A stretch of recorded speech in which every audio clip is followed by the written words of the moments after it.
Yeah,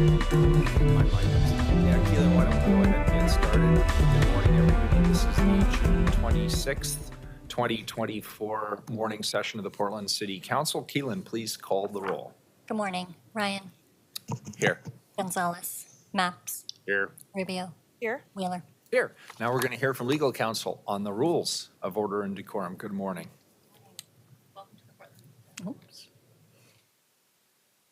Welcome to the Portland City Council. To testify before council in person or virtually, you must sign up in advance on the council agenda at www.portland.gov/council/agenda. Information on engaging with council can be found on the council clerk's webpage. Individuals may testify for 3 minutes unless the presiding officer states otherwise. Your microphone will be muted when your time is over. The presiding officer preserves order and decorum. Disruptive conduct such as shouting, refusing to conclude your testimony when your time is up, or interrupting others' testimony or council deliberations will not be allowed. If you cause a disruption, a warning will be given. Further disruption will result in ejection from the meeting. Anyone who fails to leave once ejected is subject to arrest for trespass. Additionally, council may take a short recess and reconvene virtually. Your testimony should address the matter being considered. When testifying, state your name for the record. Your address is not necessary. If you are a lobbyist, identify the organization that you represent. Virtual testifiers should unmute themselves when the council clerk calls your name. Thank you. Thank you. Colleagues, as you're aware, every 6 months we transfer the position of council president to the next commissioner in a rotating sequence. I believe all of us up here have now had the honor and pleasure of being the presiding officer of the council. For the last 6 months, Commissioner Maps has been the council president, and what we were chatting about up here privately, I'll say some of it publicly, he has done an outstanding job as the council president. The council president, often with no advance notice, becomes the presiding officer if for any reason I can't be here. And often I get pulled out at the last second, and then it's up to the council president to run the meeting, and as I say, often without the benefit of the prep. And even I, as the mayor, as the presiding officer, I have that benefit of preparation. And so often it's even tougher to be in the position of council president than it is to be the mayor and the presiding officer. And Commissioner Maps, I just want to tell you, this was a particularly difficult 6 months in terms of council agenda and scheduling and everything else, and you did a great job. And I was also proud of the way that everybody on the council chipped in and helped and made it seamless. So thank you, sir, for your service. We have in the next order of rotation is Commissioner Gonzalez as council president. I would like to move that Commissioner Gonzalez be the council president for the last 6 months of the year. Is there any objection, or can I get a second? Second. Commissioner Ryan seconds. Any further discussion? Keelan, please call the roll.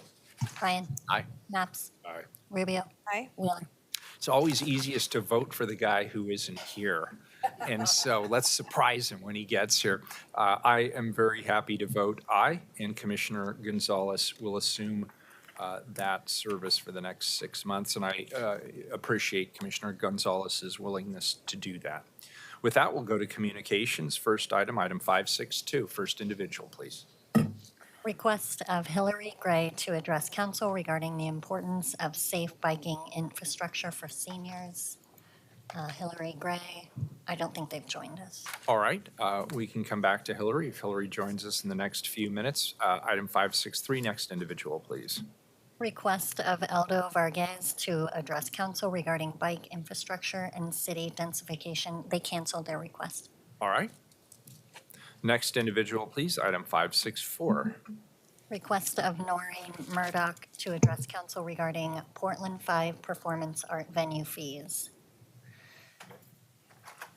I believe the group would like to present together. May I read the next two items as well? Okay. Yeah. Item 565, request of Mark McCrary to address council regarding Portland 5 performance art venue. And item 566, request of Graham Cole to address council regarding Portland 5 performance art venue use by arts organizations. Welcome. Thank you for being here. We appreciate it. Wonderful, thank you. Good morning, my name is Mark McCrary. I'm the Executive Director of the Portland Gay Men's Chorus, and happy Pride. I see decorated adequately to celebrate. Mayor Wheeler, Commissioner Ryan, and Commissioners Rubio, Gonzalez, and Maps, I want to thank you for giving us this few minutes to share concerns and hopes for a more engaged performing arts community and a more vibrant downtown and a more inclusive Portland. I come before you representing a coalition of approximately 18 small to mid-sized arts organizations who we call the Portland Nonprofit Arts Coalition. What prompted this initiative was that in preparation for the Portland Gay Men's Chorus Spring Concert in March, this most recent March, we received news about some surprising additional costs that were not in our budget nor in the original contract to rent P5 facilities. Concerned, we reached out to other renters of P5 and those that would love to be able to rent the facility, but due to the high costs, are unable to do so. It also was apparent that information sharing about increased expenses and processes were not always clearly shared. It was unanimously agreed that as nonprofit arts groups, we must speak out and bring this to your attention.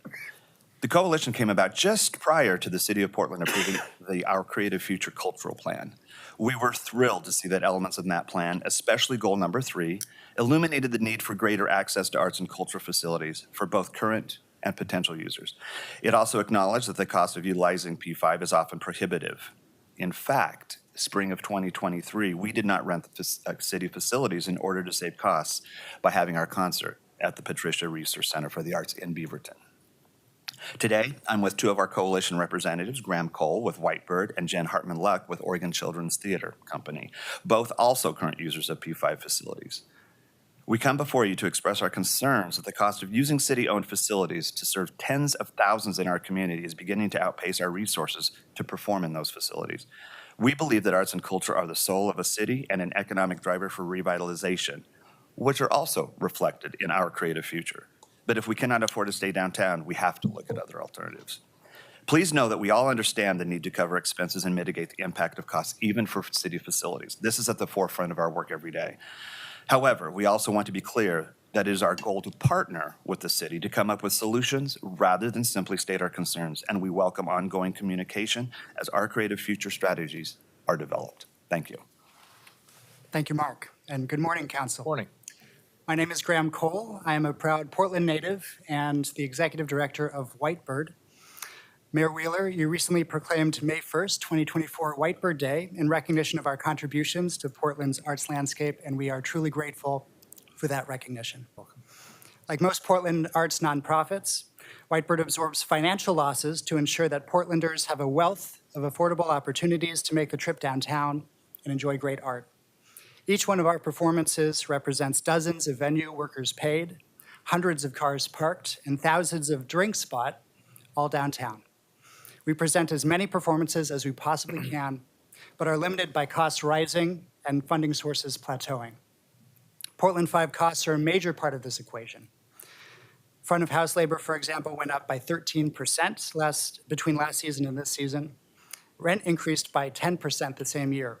Our revenues are not keeping pace with these increases. These costs add up and make presenting at Portland 5 formidable for most arts organizations and impossible for many others. Let me be clear, we fully support fair compensation for all arts workers. That said, the current status quo makes Portland 5 rentals a financial ordeal that suppresses the full potential of Portland's downtown economy. While we recognize Portland 5 and its associated expenses falls under Metro's purview, the city has already played a part in stimulating the downtown economy through rental subsidies and other support. As this council and the next considers the future of Portland's arts policy, we encourage you to consider investment in the arts and investment in Portland's future success. I was in the room when this council approved Our Creative Future, the new cultural plan for the region that, among other things, advocates for addressing barriers to facility and space use and significantly increasing funding across the region for nonprofit organizations. I was truly moved to hear that we stand together in seeing the arts as a driving force behind the revitalization of Portland. I couldn't have said it better myself, so I won't try. But I completely agreed with you, Commissioner Ryan, when you said that arts is about jobs, arts is about survival, arts is a major part of our economy. And I agreed with you, Commissioner Rubio, when you said that arts and culture is intersectional with multiple other issues, and it's also essential to our overall health and vitality as a city. On behalf of Whitebird and the 18 arts organizations that make up the Portland Nonprofit Arts Coalition, we are thrilled to have this council as champions of the arts in Portland. As the city's arts and culture program takes shape and the city decides on action to take toward the goals in our Creative Future framework, we look forward to working in close collaboration with you to lead downtown to a new era of vitality. Thank you. Thanks, Graham.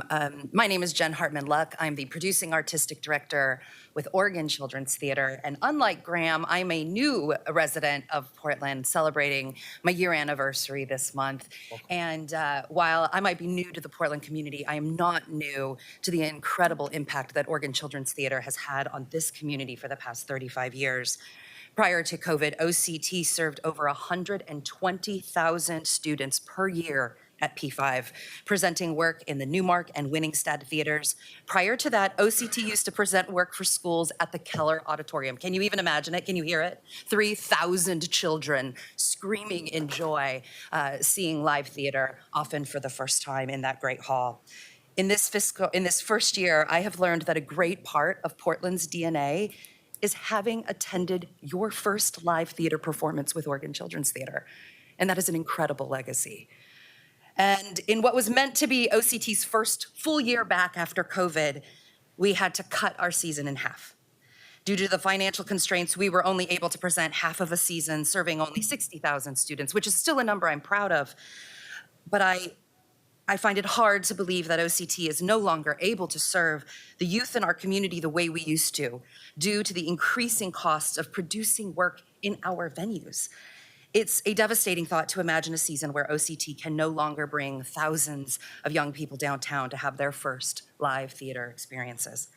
As Mark said at the beginning, we've come representing a coalition of small and mid-sized arts organizations who all have similar stories and similar challenges that are impacting our ability to serve the community right now.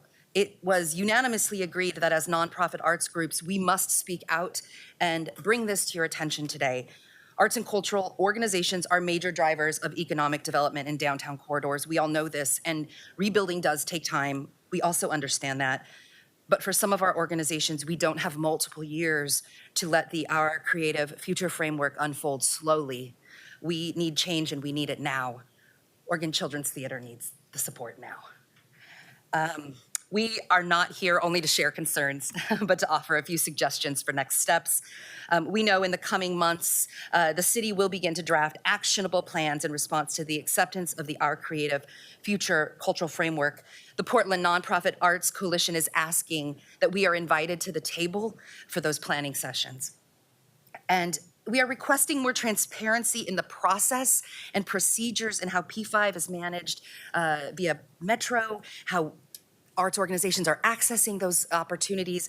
Let's allow this moment with the passing of Our Creative Future to be the catalyst for a new vision for arts and culture in Portland. Together, let's build a systemic solution to the sustainability of the Portland 5 Centers for the Arts and its users, per goal 3.9 in the Our Creative Future framework. Thank you, Mayor Wheeler, for your time. To Commissioner Dan Ryan for your leadership in this space, to Commissioners Rubio, Gonzalez, and Maps for your willingness to work together with us, with the small to mid-sized performing arts groups who so much value the vibrancy of the Portland community. We look forward to being part of the solution to elevate and empower arts and the culture community towards a more vital and thriving downtown. Thank you. Thank you. Appreciate the presentation. Commissioner Ryan. Yeah, first of all, right on time. That's impressive. Your performance background was noted. Thank you. Appreciate it. Thank you, Noreen, Mark, and Graham. First question is, I'm just curious, have you had an opportunity to go across the river and do this presentation, if you will, testimony to Metro? No, this is our first attempt to get the word out. It's really good. I hope that you do go across the river and get on their agenda for one of their meetings soon. Very good, thank you. As you know, it's important since they operate the P5 through the Merck governing body. I know it's really simple and not complicated. Yeah. And then we own it. So it's on our balance sheet. but we don't have the operational control at the moment. right. It's another fascinating IGA that we have at the city. So anyway, just hope that first of all you have a chance to do that. And I also want to say that Charity Montez, the head of the arts office, is here. Wave your, there she is, see? I hope that the three of you and Charity talk after this meeting, and of course, we want you to have a seat at the table. Anyway, it's really important that you have decision-making opportunities as we move forward. I'm sorry you're going through this. I thought it was bad in 2008 when I was at the ballet, and it was really hard on our budget then. So I realize it's only gotten more challenging. Thank you. Empathy. Thanks for being here. Commissioner Rubio. I just want to thank those of you that are here, Mark, Graham, and Jennifer, your testimony about these costs and how they impact our life performances and accessibility to the public here. There's no doubt that these are public institutions that belong to the public, and they should, and cost shouldn't ideally be a barrier. And I agree with Commissioner Ryan. It would be great to go get in front of, do this exactly also at Metro. That's a great idea. And we all know that time is of the essence. And regarding our creative future, I completely support you being at the table. I'm glad that you're connecting with Commissioner Ryan's office on this.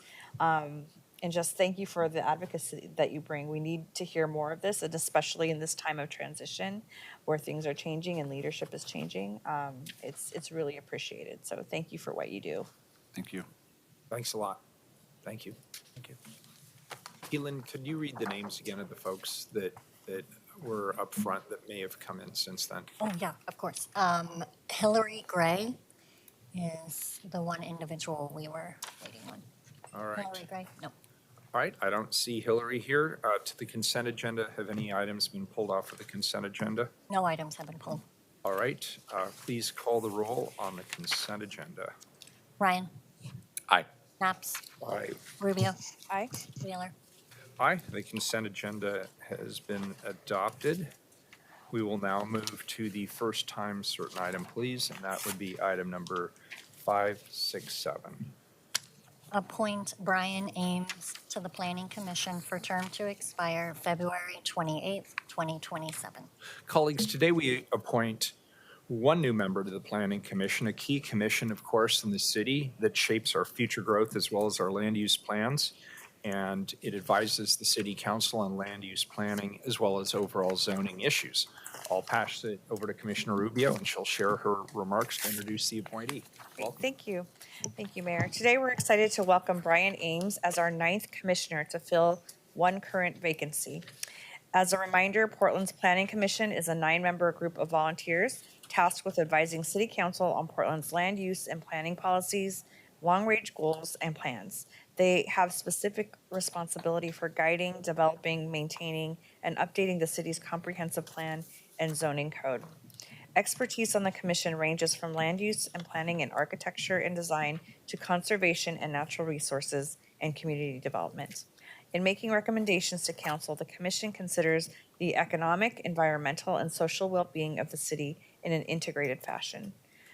I'm grateful to Brian for his willingness to serve on the commission, and I'm particularly excited about how he will bring his deep love for Portland and his extensive knowledge and experience in construction management and development to the commission at such a critical time in our city's history. So I will turn it over to Brian to say a few words. Great. Good morning. Brian Ames. Nice to meet you all. I'm currently a project manager with Walsh Construction.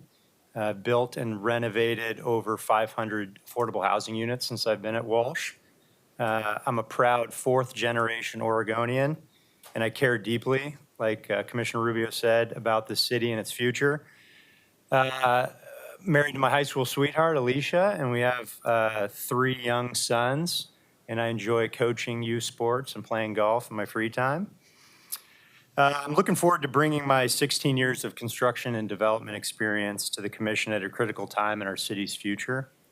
I view housing as essential public infrastructure, and we need to build more, better, faster, and at less cost to house Portlanders of all economic levels.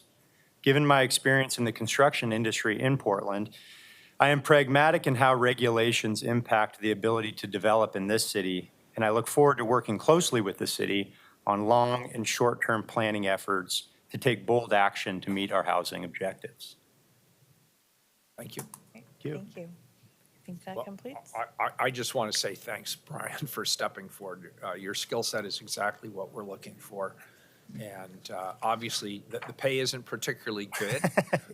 The meetings can be very technical. You obviously have the background and the expertise, and I appreciate your passion and frankly, your willingness to serve. It sounds like you have a very busy personal life and a lot of commitments there. So I doubly appreciate your willingness to serve the community in this regard. So thank you. Thank you. This is a report. I'll entertain a motion to accept it. So moved. Commissioner Maps moves. Can I get a second, please? Second. Commissioner Ryan seconds. Any further discussion? Seeing none, Keelan, please call the roll.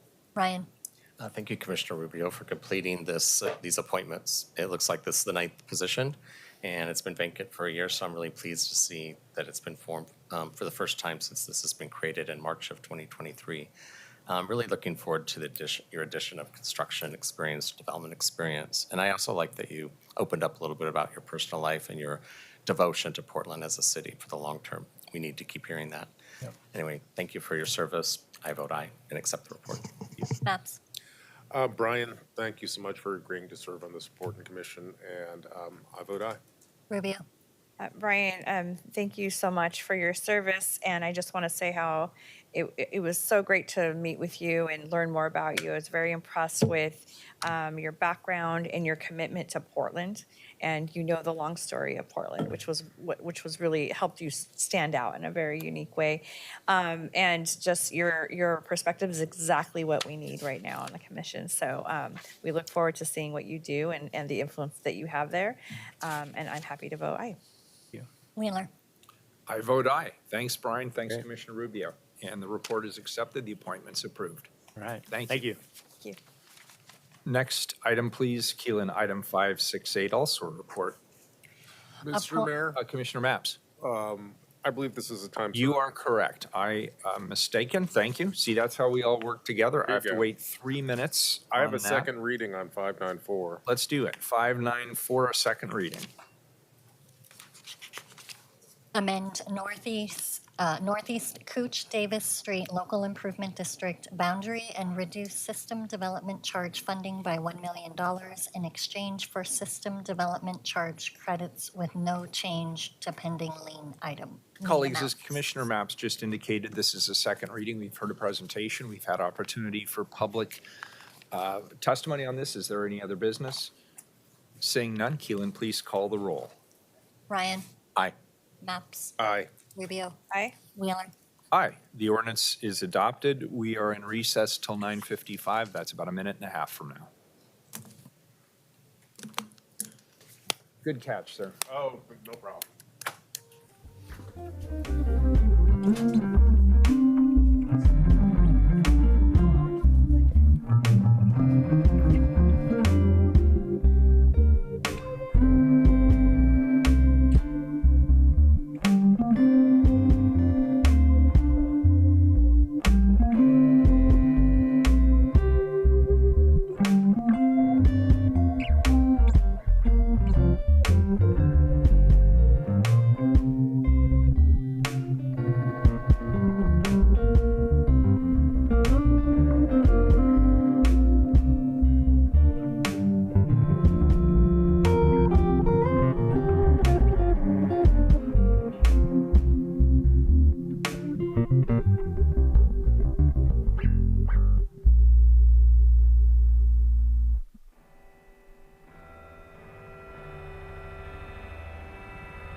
Let's go ahead and read item 568, please, Katie.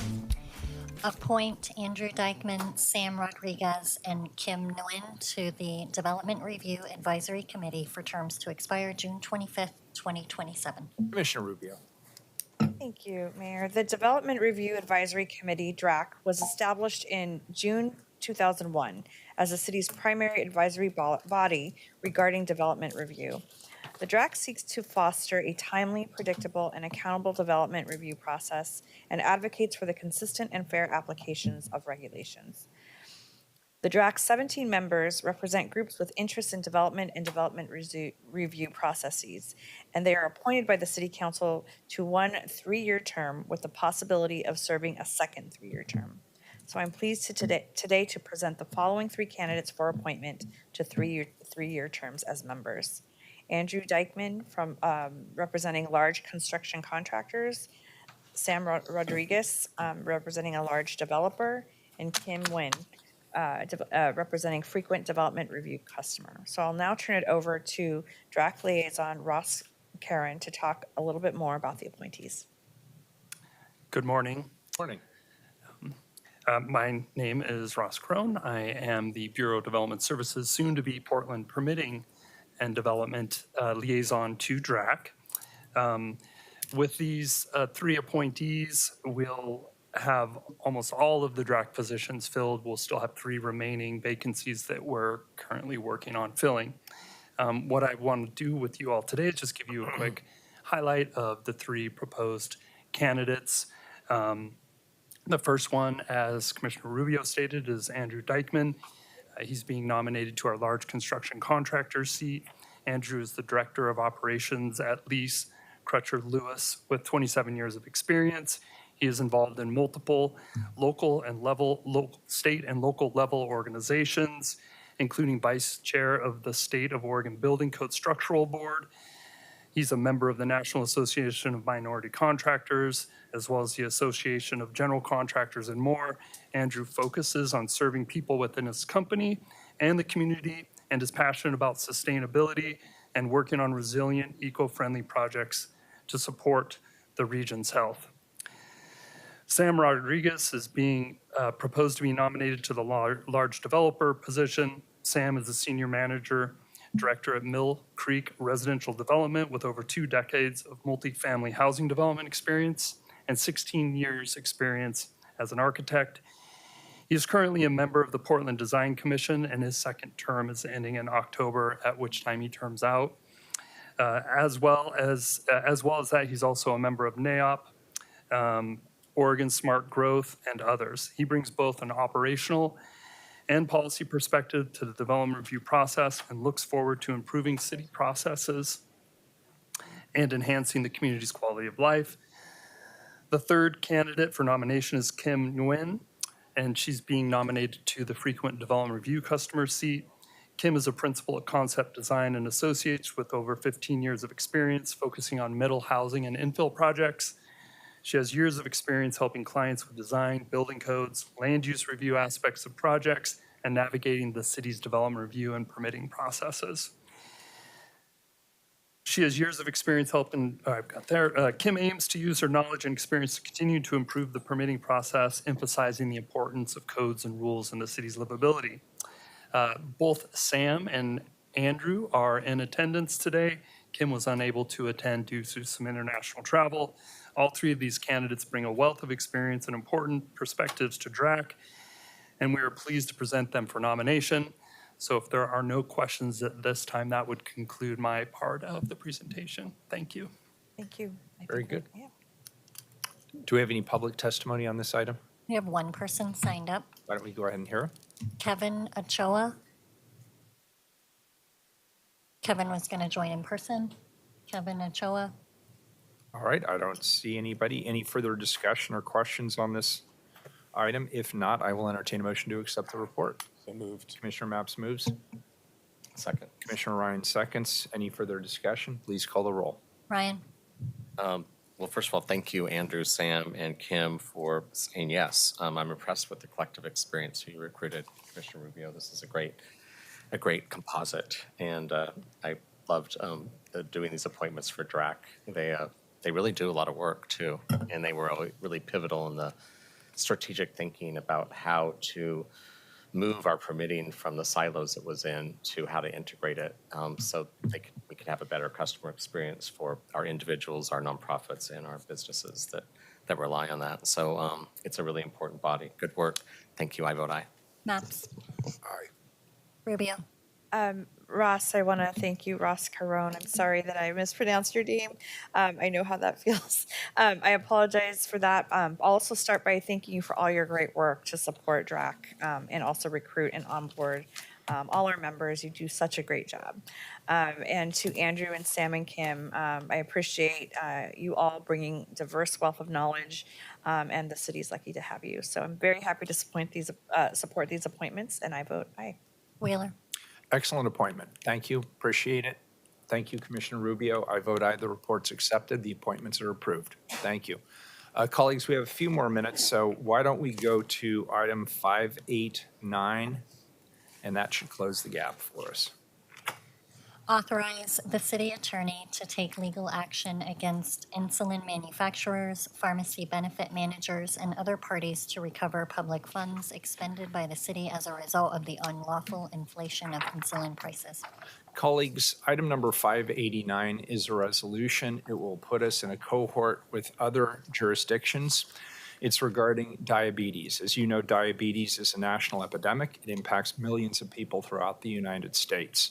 Approximately 7 million people take insulin as life-saving medicine to address diabetes, including many city employees who receive health insurance through the city. Insulin manufacturers and benefit managers, have artificially inflated the price of insulin over the past 20 years. If you'd like to know more about pharmacy benefit managers, I highly recommend this weekend's comprehensive article in the New York Times.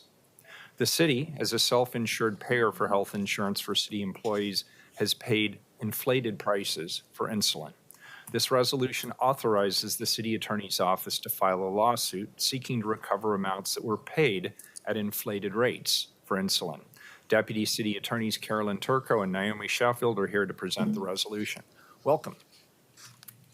Good morning. And Carol, I'm going to present Caroline's presentation because she is not here with the reorganized schedule. Sure. So Naomi Sheffield, Deputy City Attorney. I'm going to talk briefly about insulin pricing, and specifically, as the mayor mentioned, this ordinance would authorize the city attorney's office to pursue affirmative litigation against the insulin manufacturers and the pharmacy benefit managers. And I have a few slides to share with you. I think slide 1 is up on the screen. Caroline's on Zoom, so if she wants to present, I'll let her jump in now. But if not, I'll keep going so that you guys can move along. So the city, as the mayor mentioned, is a self-insured payer for our health insurance for all city employees and family members who are also under the city's self-insured plan. Between 2016 and 2022, estimates from that plan show that we spent about $5.7 million on insulin, and that's about $800,000 per year. The lawsuit would seek to recover some of those amounts that we believe were overpaid because of the inflated prices. Slide 2.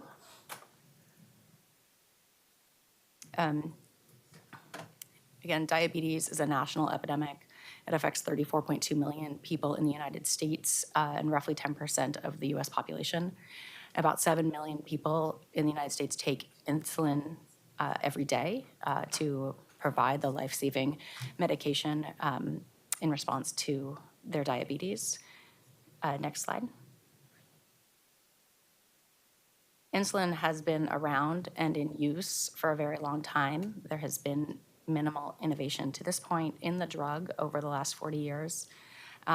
Over the years, we know that manufacturing costs for insulin have actually decreased, but despite the little innovation and the decrease in production costs, the price of some insulin has increased by more than 1,000% during the last 20 years.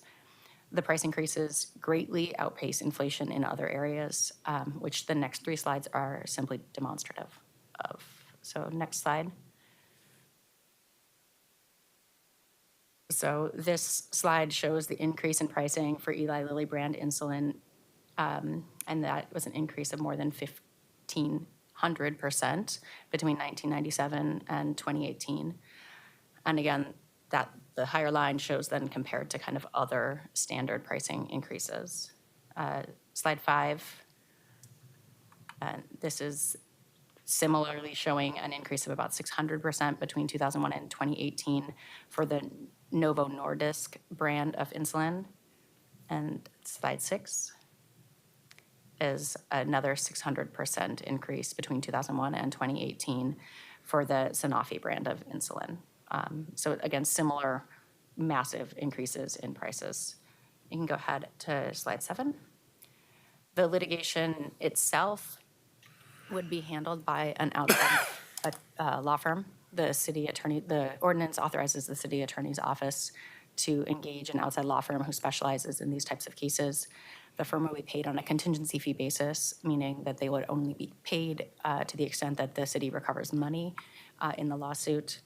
The currently known defendants, as was previously mentioned, are the insulin manufacturers, Eli Lilly, Novo Nordisk, and Sanofi, and also the pharmacy benefit managers, which are commonly called PBMs, and those are Express Scripts, CVS Caremark, and Optum Rx. The legal claims would relate to a civil conspiracy, which is a RICO claim, unjust enrichment, and potentially violations of consumer protection laws, as well as possible claims for injunctive relief or other damages under RICO. We believe that this lawsuit would be in the best interest of the city to help promote the city's core value of fiscal responsibility. And I'm happy to answer any questions that you have. Thank you, Naomi. Colleagues, any questions at this point? Do we have public testimony? No one signed up. All right, very good. This is a resolution. Please call the roll.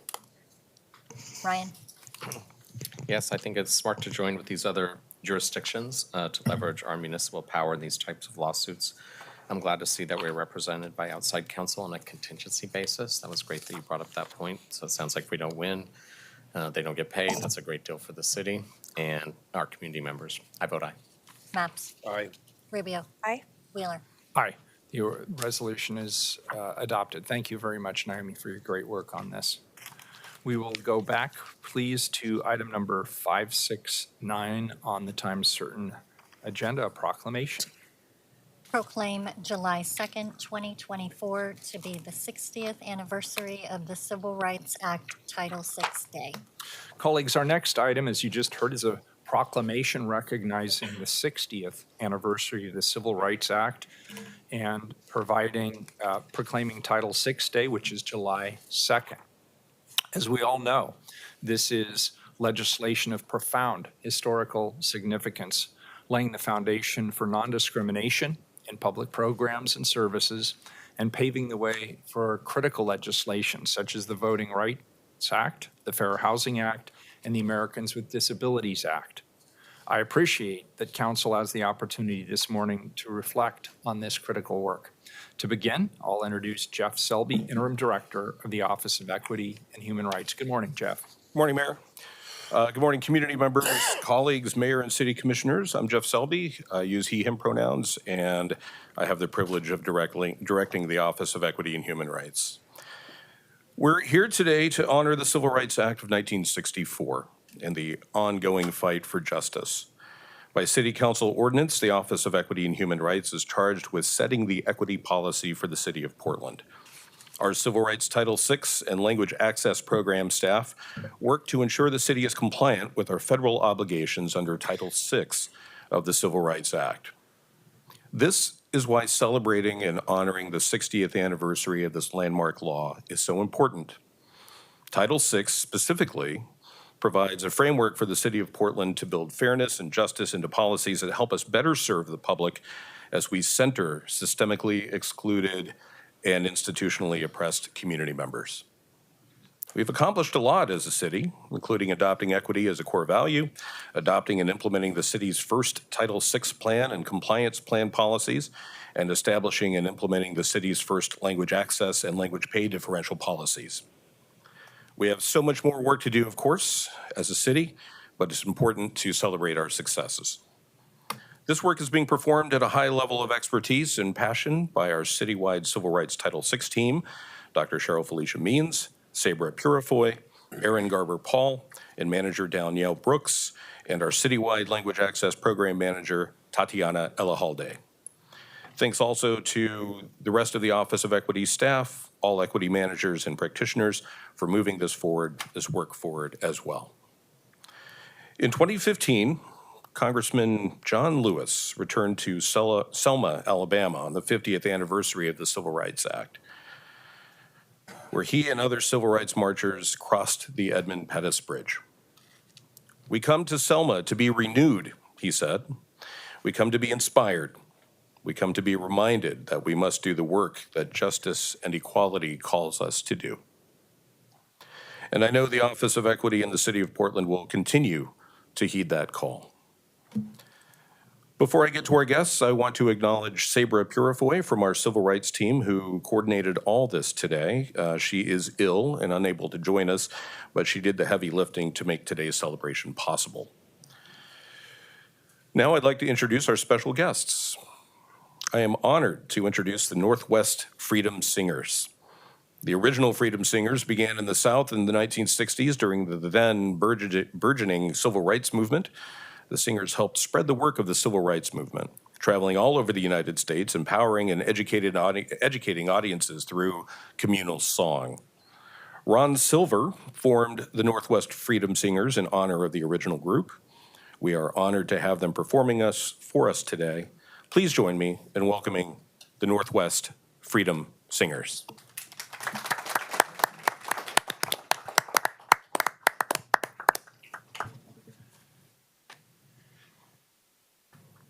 Good morning, everyone, Mr. Mayor, council members.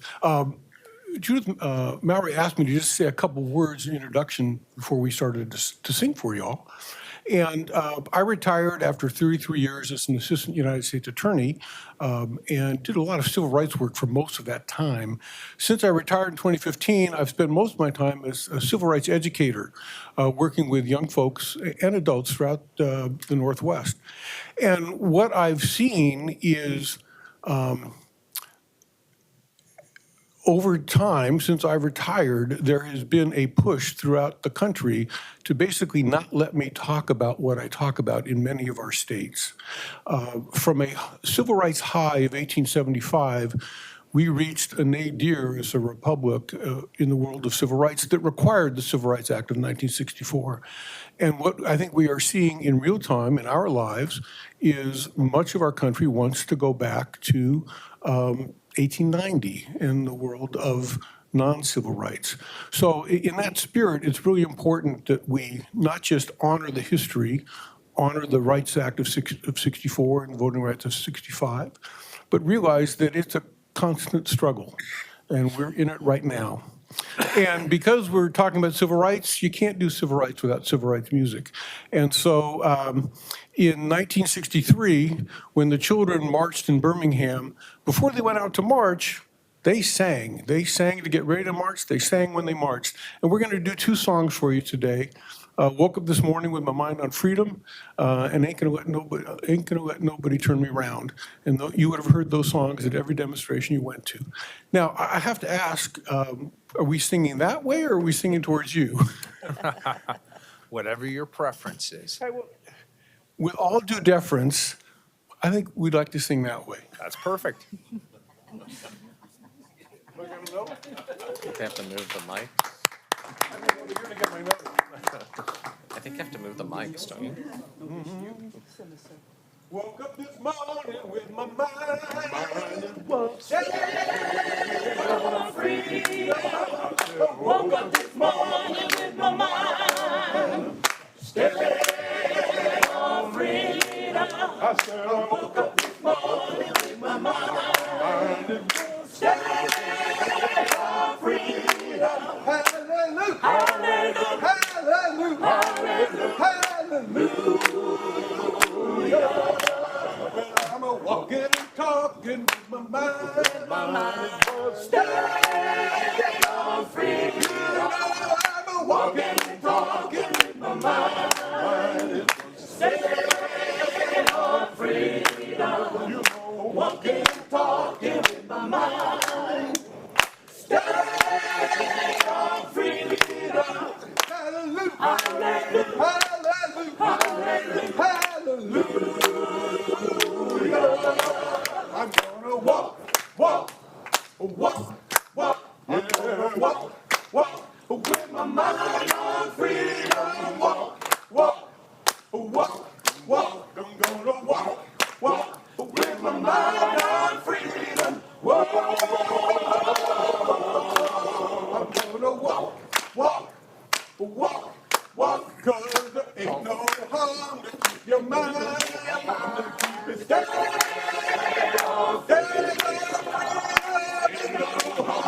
Keep your mind on to keep it safe. Ain't no harm to keep your mind. Keep it safe. Freedom. Hallelujah. Hallelujah. Hallelujah. Hallelujah.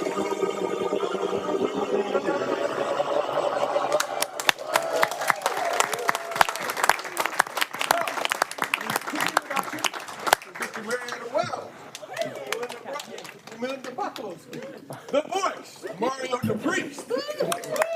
Sister Esmeralda Saunders, Sister Rosie Loving. We all met 24 years ago as members of the Northwest Community Gospel Choir, and we still keep singing.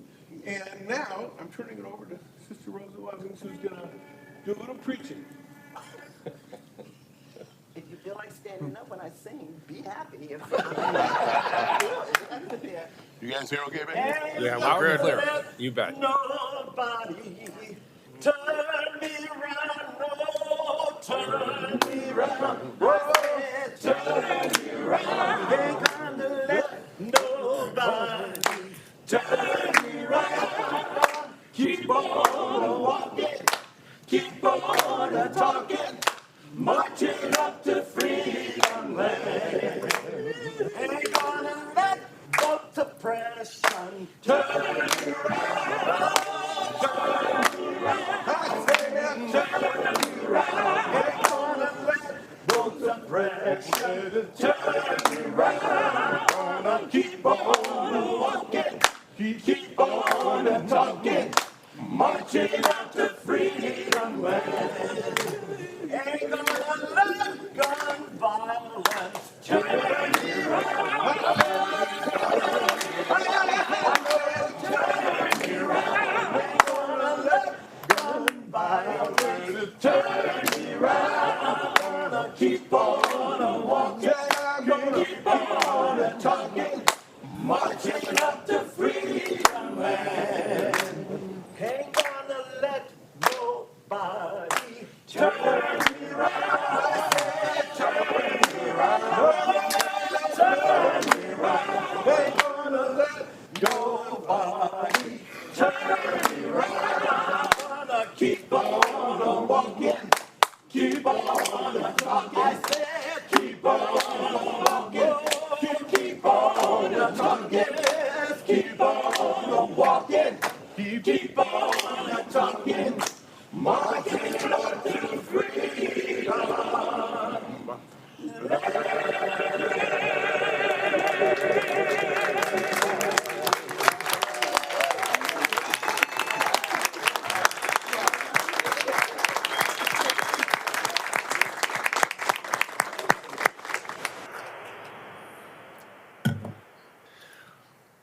Well, thank you to the Northwest Freedom Singers. And thank you, Jeff, for your presentation. Thank you for the uplifting performance. I think that's just what we need. And frankly, I think that's more of what our society needs on a regular basis. So down here taking time out of what I'm sure are busy schedules and sharing not just with us here in the council and the people in the chamber, but everybody who accesses this online as well. Thanks for your generosity in sharing your great gift to lift all of our spirits. At this point, I'll entertain comments from my colleagues. I'll start with Commissioner Mapps. Thank you, Mr. Mayor. I want to start out by thanking our guests for joining us today, and I want to thank you for that powerful song. And colleagues, I also want to say this. I'm proud to join this council in celebrating the 60th anniversary of Title VI of the Civil Rights Act. Now, of course, as we've learned today, the Civil Rights Act of 1964 prohibits discrimination in public places, provides for the integration of schools, and makes employment discrimination illegal. And Title VI of the Civil Rights Act says that if a program receives money from the federal government, that program cannot discriminate against people based on race, color, or place of national origin. Of course, Title VI applies to the city of Portland, and this council embraces the values embedded in that legislation, which is what this proclamation is all about.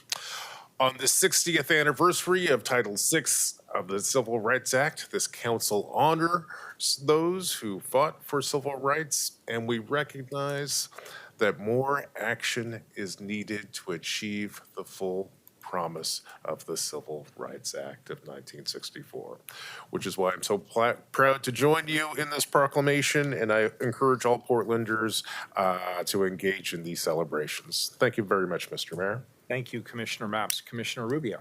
Thank you. I just first want to say thank you to everyone for bringing this timely proclamation forward, and to Rosie, Amber, Ron, and all of the Freedom Singers. Thank you so much for moving us, not just with your knowledge and the words of the songs, but with your hearts. And it's just every time you sing, and I've heard you sing over the years now, and it's just, you move a place in me, and I'm sure all of us, that needs to be moved, and more often. And it just fills me with hope and inspiration, and it's truly what we need in the world right now. So thank you for that special, special gift. One of the most important civil rights acts right now that's ever passed in the history of the United States is under attack.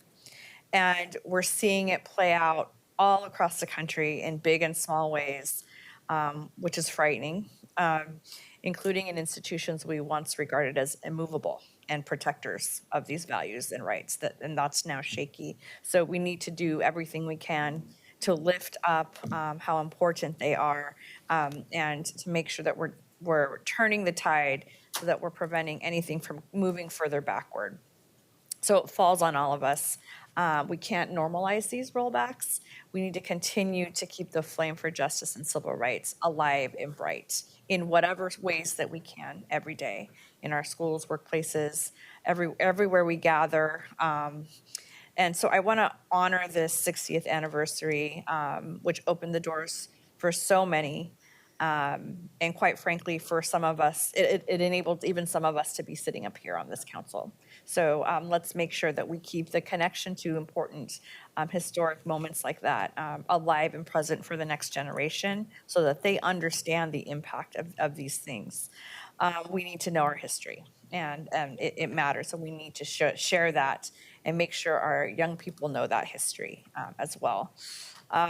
It's vitally important to keep continuing to open doors, hold them open, and if needed, to knock them down still, so that we can ultimately realize our community's full potential. So I just appreciate living and working in this community with leaders and organizers and musicians and singers who bring their full selves and their hearts into this work and living these values and fighting for these values every day.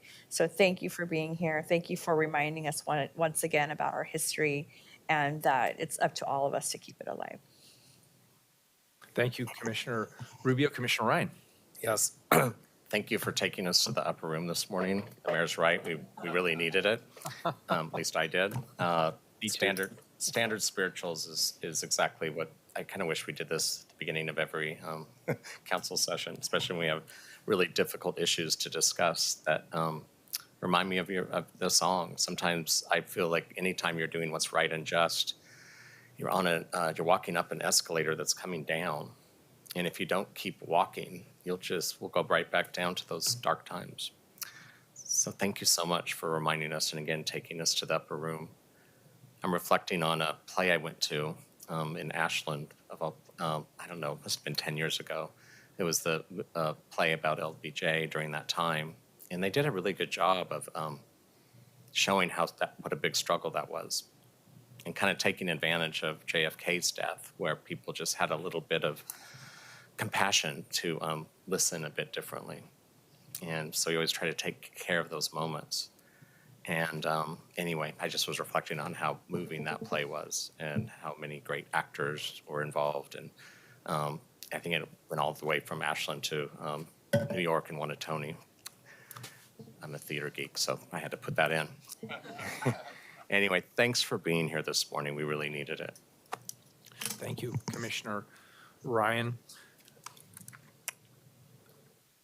I think this has been a tremendous opportunity. I want to thank you for giving us this opportunity once again to not just celebrate, but reaffirm our city's commitment to human rights. This proclamation honors the monumental 60th anniversary of the Civil Rights Act and Title VI, which safeguards against discrimination in programs and activities receiving federal funding. It's a tribute to the courageous trailblazers who fought 60 years ago and a recognition of the ongoing efforts across our nation to uphold these fundamental rights.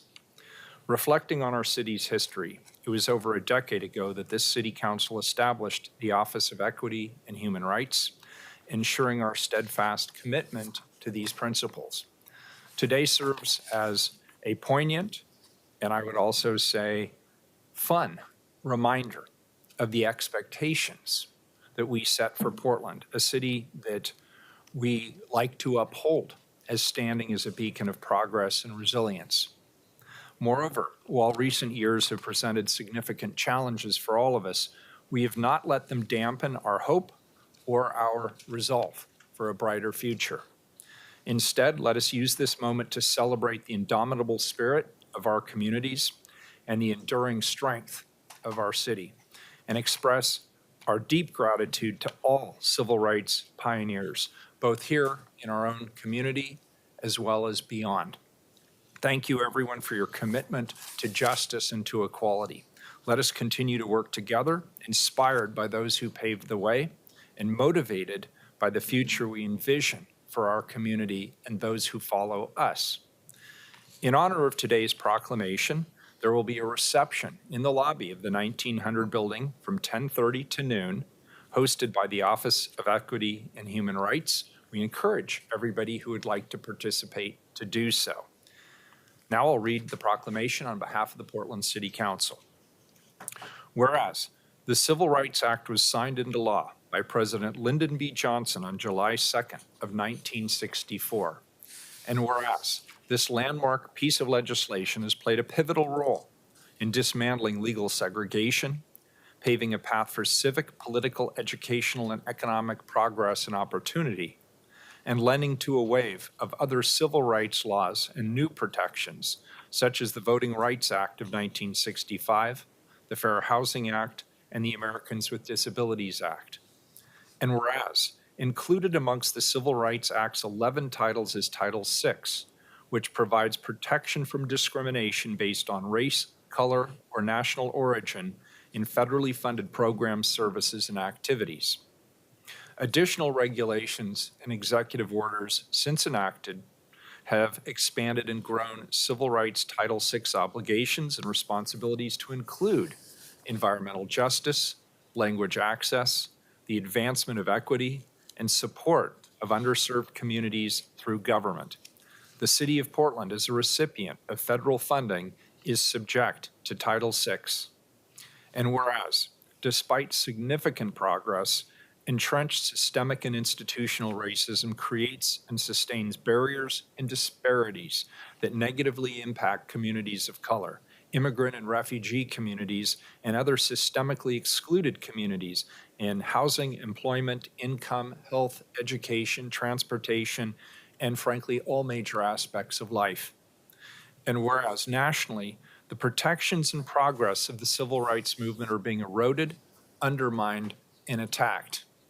And whereas the City of Portland acknowledges the responsibilities and the role of government in addressing the pervasive disparities faced by communities of color, immigrant and refugee communities, and other institutionally oppressed communities, because such discrimination poses a threat to health, safety, and welfare of our entire community, and humbly acknowledges that we have much work yet to do. And whereas the City of Portland strives to uphold and practice its core values of anti-racism, equity, transparency, communication, collaboration, and fiscal responsibilities in support of community members as well as our own employees here at the City of Portland.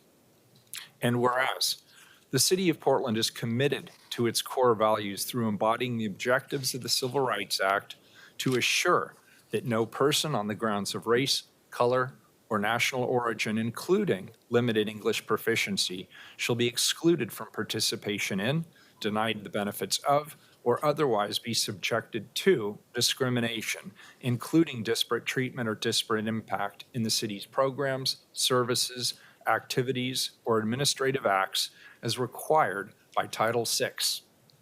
And whereas City Council created the Civil Rights Title IV and Equity Program and the Language Access Program in the Office of Equity and Human Rights to work with partners across all city bureaus to coordinate the city's civil rights, racial equity, and language access efforts, and help the city become a national leader in defining and achieving equitable outcomes and eliminating disparities amongst Portlanders. And whereas Portland honors those who fought and continue to fight for civil rights and celebrates 60 years of increased opportunities and access for communities of color, immigrant and refugee communities, and other systemically excluded communities, while recognizing that continued action is necessary to achieve the full promise of equity, equal protection, and justice for all. And whereas the City of Portland shall continue to identify and implement solutions to improve equity and uphold the ideas that the Civil Rights Act represents, and do all that is necessary to ensure that all people can thrive. Now, therefore, I, Ted Wheeler, Mayor of the City of Portland, Oregon, the City of Roses, do hereby proclaim July 2nd of 2024 to be the 60th anniversary of the Civil Rights Act Title VI Day in Portland, and encourage all residents to observe this day. Thank you.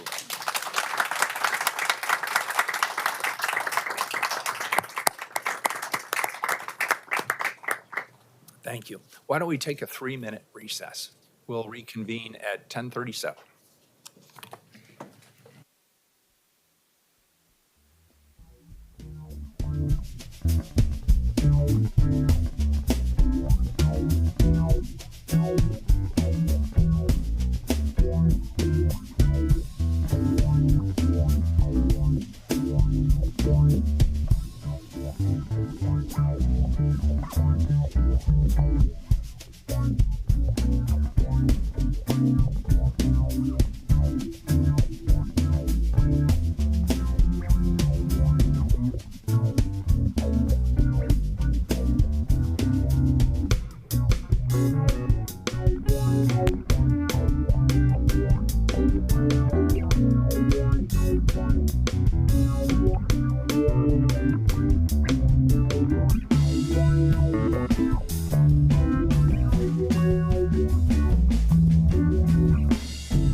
time, sir. Proclaim June 2024 to be PTSD Awareness Month. Colleagues, our next item is a proclamation recognizing PTSD Awareness Month. To present on this item, I'd like to introduce Courtney Gilmore and Joel Michaels from the Bureau of Human Resources Occupational Health Team, and Taisha McCool-Riley, Mental Health Program Specialist. Welcome. Thanks for being here. Good morning.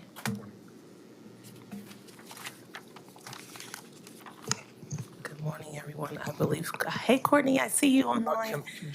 Courtney is going to start us off. Welcome.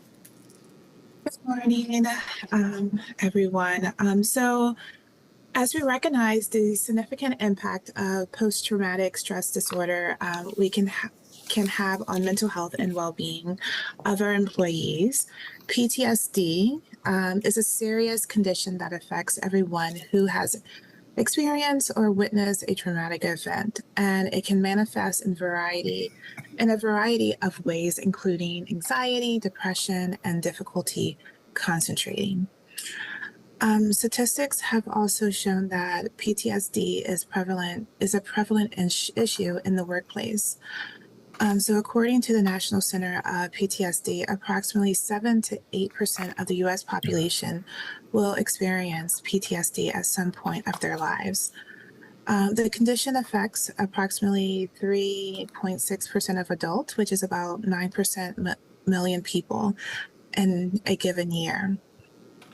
Additionally, workplaces that experience higher levels of stress and exposure to traumatic events, such as emergency services, healthcare, public safety, report higher incidence of PTSD among our employees. And so for the city of Portland, that includes our fire, our police, our public safety employees, fleet, water, just to name a few. They are encountering the public every day, and so they are experiencing traumatic events as well.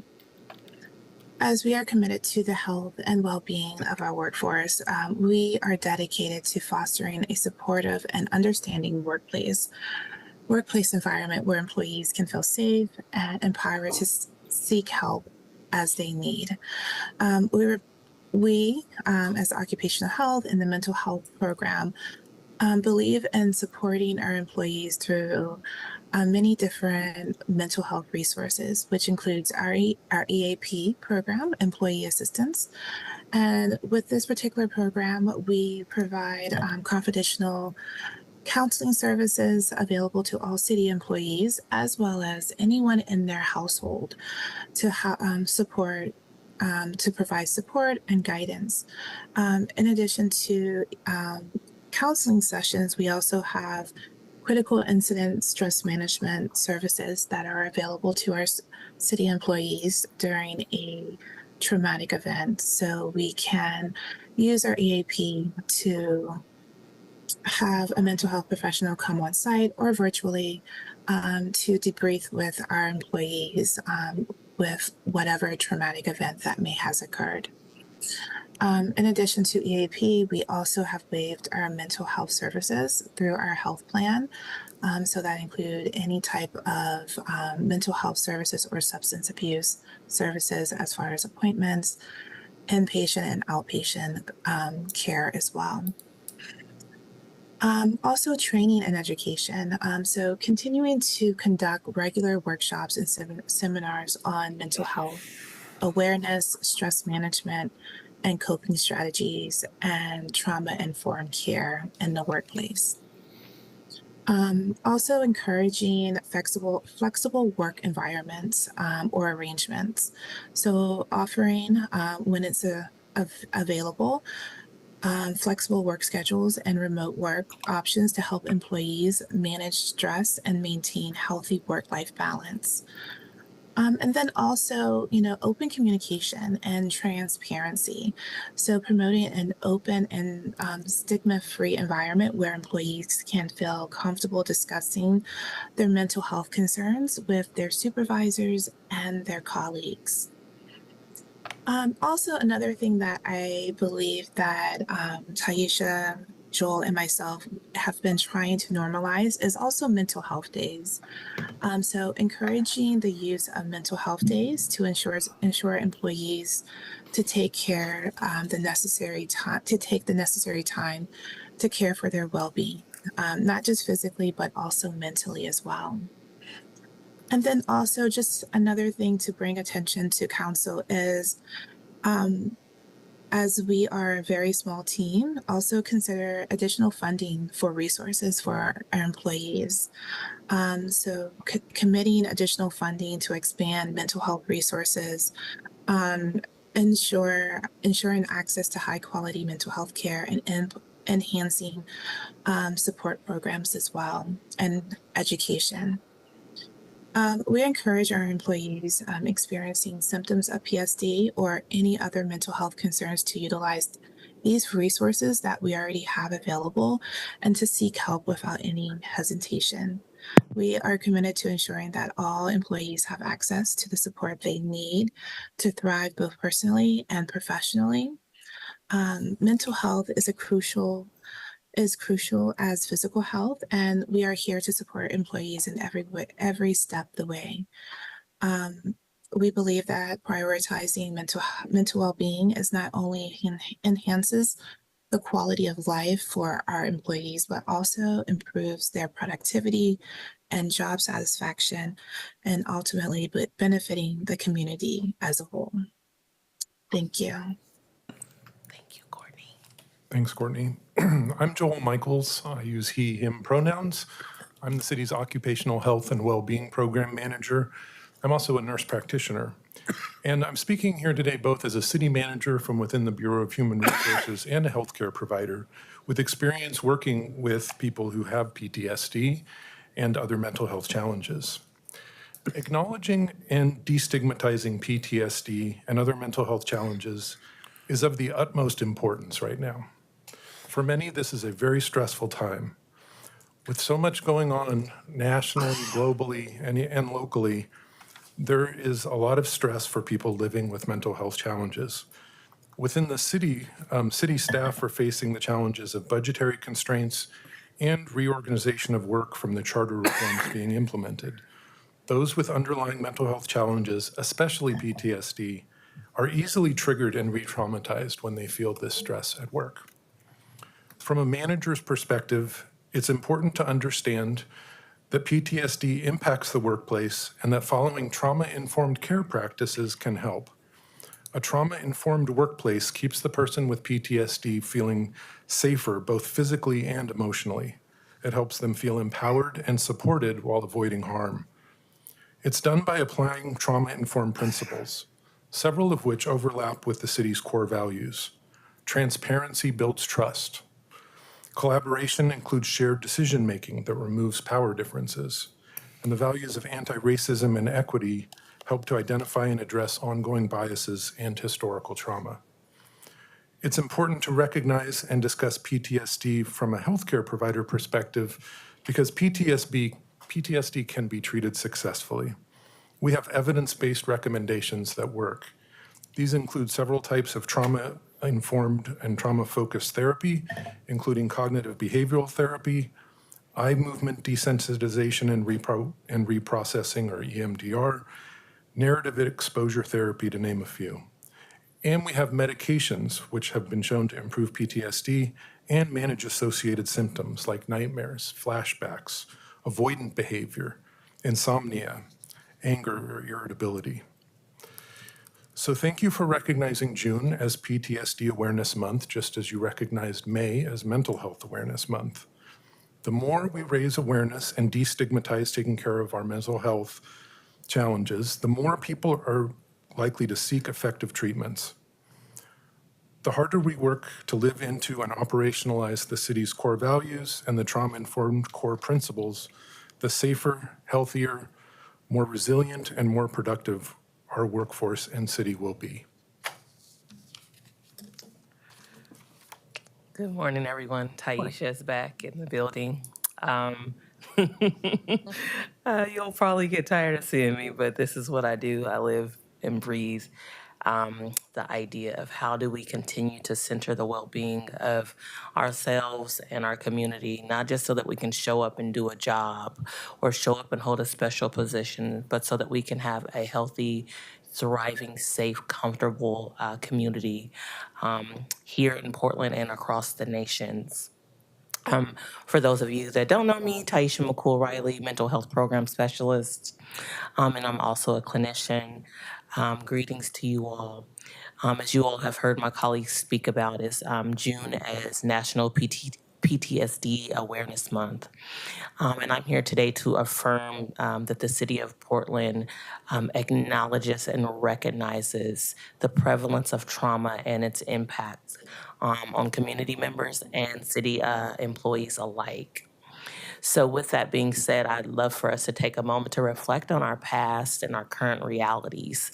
If we were just to kind of just cut out the last 5 years of life, let's just think about the global pandemic. Let's think about the continued racism and discrimination, the state of our country, the injustices we see internationally, layoffs, financial strain, addiction, abuse, mental health crises we see every day on our streets, houselessness, grief and loss, violence, gun violence, chronic illness, and that list can go on and on, reminding us that we can't know a person's truth or their story by merely looking at them. There is more to a person than what meets our eyes. And if anybody is like me, with these eyelashes on and my glasses, I still can't see. But I say that to say is that sometimes we look at things and we make assumptions and we make judgments and we don't know the full story. Trauma is subjective and it is complicated. It can be obvious with a clear cause and symptoms that seem to make sense, or trauma can be buried in high-functioning individuals as depression, anxiety, and anger without any recognizable origin. The causal event may have occurred a week ago, a day ago, or half a century in the past. Trauma can often be a silent destroyer, affecting our minds, mood, and our bodies. And as Courtney said, if we aren't destigmatizing mental health in the workplace, we are showing up here every day suffering in silence and attempting to push through things where we require additional support. If we think about our workplace, we have our frontline workers, we have community, we have you all who are exposed to trauma personally and professionally. We have PBOT, we have our park rangers, we have city employees, Black city employees of color, those who are in the field, our first responders. We are being exposed to complex trauma on a regular basis, and many of us are not seeking or being provided the adequate support to be able to build our resilience, cope, and to push through those experiences. Trauma can express itself in various ways depending on our age, our race, our ethnicity, our developmental level, life experiences, our emotional health, and so much more. It is not the end of our story, though, and that is the part we don't often talk about, is that recovery is real, recovery is possible. With intentional, healing-centered efforts and knowledge, we can manage it. And now is a prime time to cultivate safe and welcoming environments within the city, as well as healthy interactions with communities, so that we can do better at not inflicting trauma on folks and not re-traumatizing individuals who are already suffering and struggling. We are resilient in spite of many adversities that we have or are enduring. I think we forget that as we always think about the past. We don't actually live in the present. And if anyone is like me, my life has definitely been lifing the last several years. And I think it's important to give room and space for those who also share that same experience. But we are resilient in spite of those things. The good news is that many people are able to live healthy, fun, fulfilling lives, even after experiencing difficulty. And as we face our truths and realities, let's be encouraged to tend to our wellness. Let's use our city employee resources and other community resources. Let's build our self-awareness. We're important, we're each valuable, and we're worth the time, energy, and effort necessary for us to take care of ourselves and yourself holistically. And I'll end with a shameless plug. Um, Today, you will all, citywide, there will be a Word Wednesday email that'll go out that is centered around trauma. And then also, if you check out the mental health intranet webpage, there are some documents that can help us, like a resilience action plan. I've developed a trauma debriefing and processing guide that helps us to track traumatic events and helps us to guide how we address our teens who have been exposed to trauma. And I also have developed a crisis/suicide prevention guide that helps us to support employees and colleagues when they are navigating difficulty in the workplace that we are exposed to. And I'll end with a quote. Trauma is personal. It does not disappear if it is not validated. When it is ignored or invalidated, the silent screams continue internally, heard only by the one held captive. When someone enters the pain and hears the screams, healing can begin. Thank you so much for your time today. Thank you.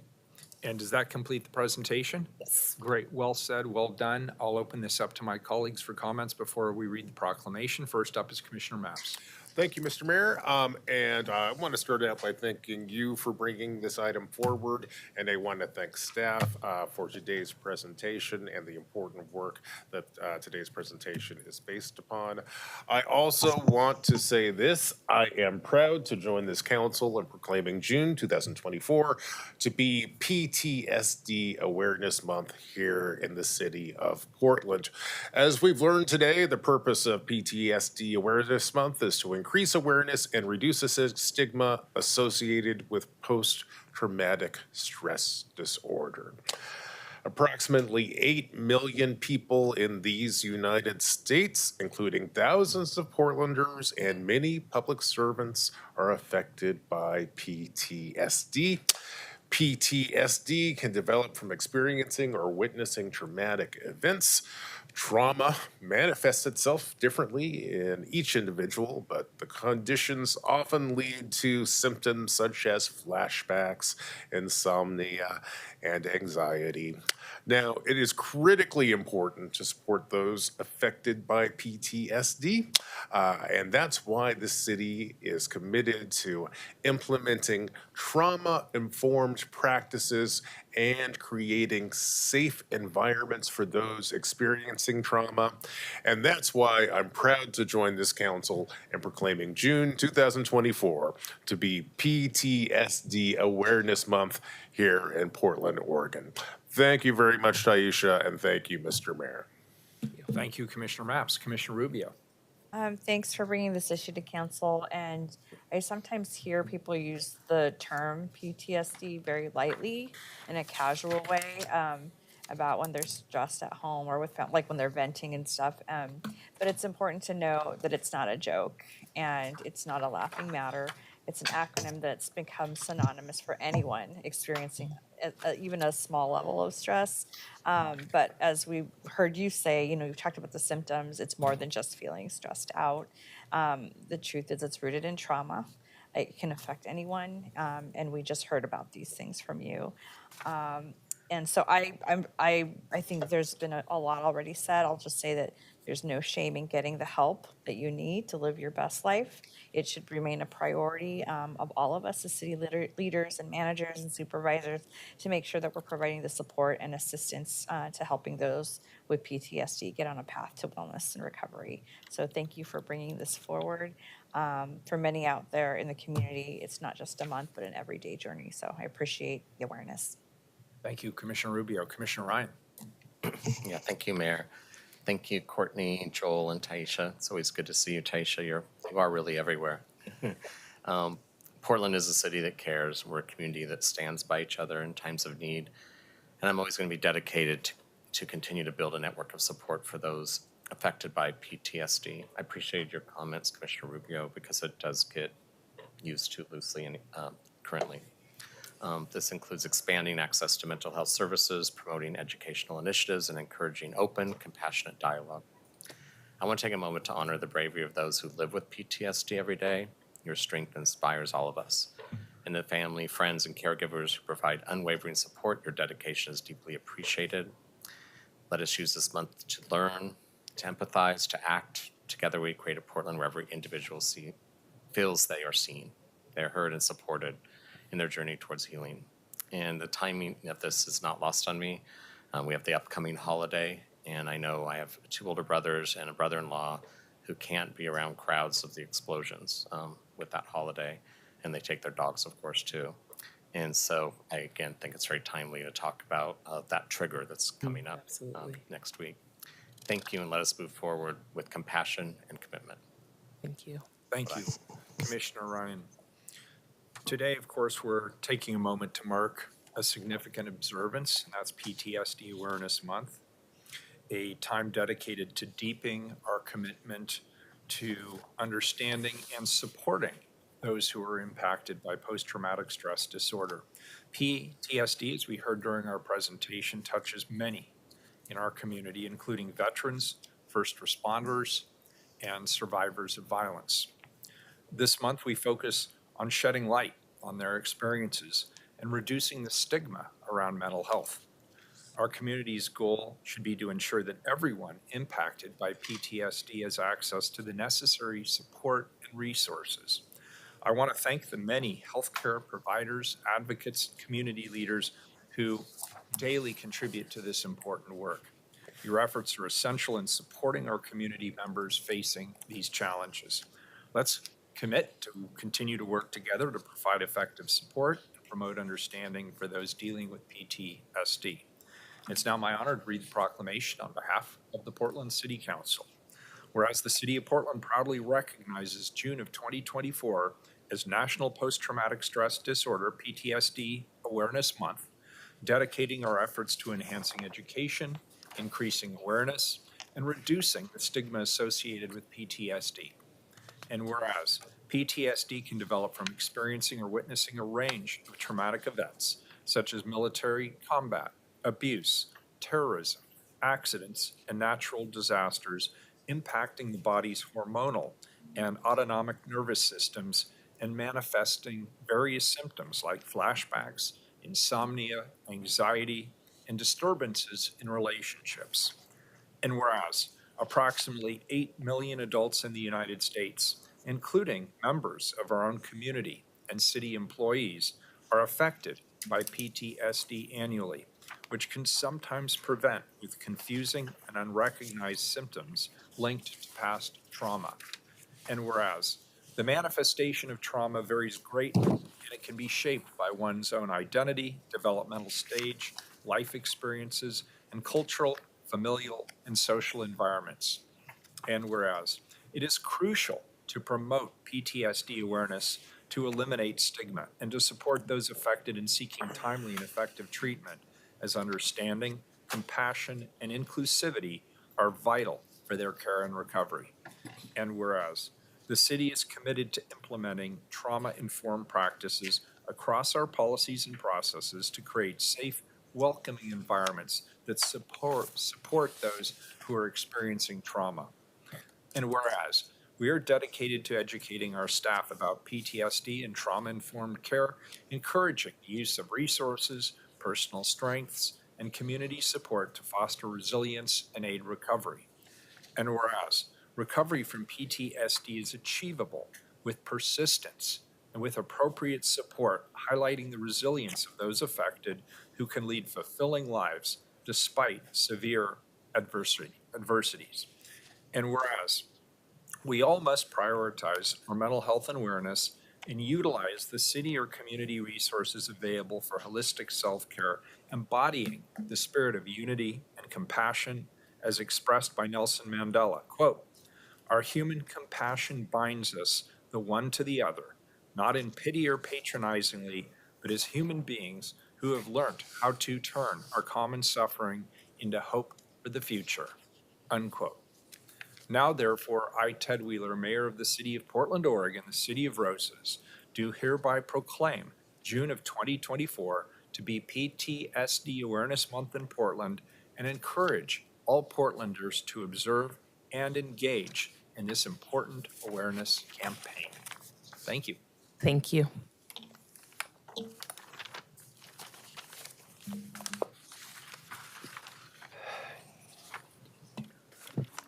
All right, we'll move to the regular agenda.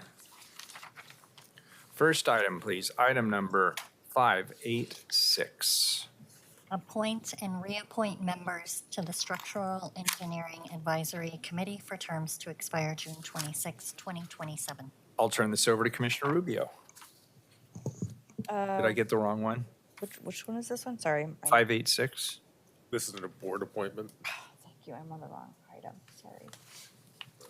We got staff here. We could just introduce Okay, great. I think I found it. Okay. Colleagues, I have the pleasure of bringing forward appointees to the Structural Engineering Advisory Committee.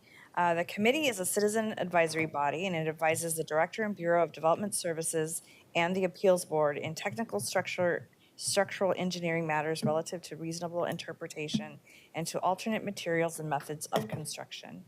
The committee is composed of 6 members with expertise in structural engineering. So I will now turn it over to Amit, who will present the proposed appointees. Thank you, Mayor, Commissioner Rubio, and members of City Council.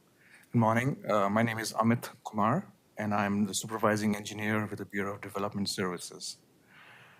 As was previously stated, the Structural Engineering Advisory Committee is a citizen committee that advises the Bureau of Development Services on matters related to structural engineering. Portland City Code Title 24.10.085 specifies that members of the Structural Engineering Advisory Committee, consisting of 6 members licensed in Oregon to practice structural engineering, be appointed by the mayor and approved by City Council. Members may be appointed to no more than 2 consecutive 3-year terms.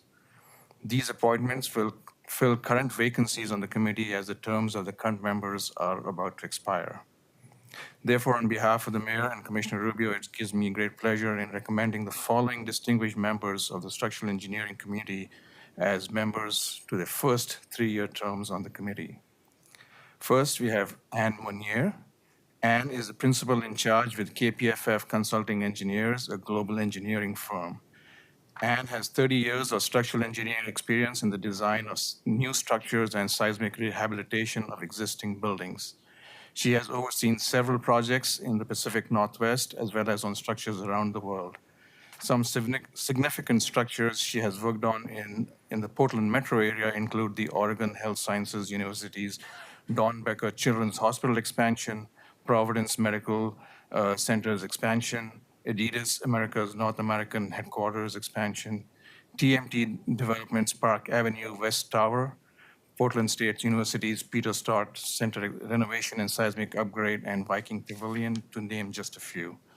She actively engages with the architecture, engineering, and construction industry in Portland, serving as a board member and treasurer for the Structural Engineers Association of Oregon, as a board member for the Architectural Foundation of Oregon, and the Critical Buildings Committee for the Oregon Resilience Task Force from 2011 to 2012.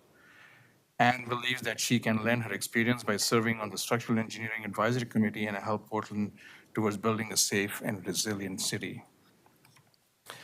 Second, we have Ed Quesenberry. He is the founding principal of Equilibrium Engineers.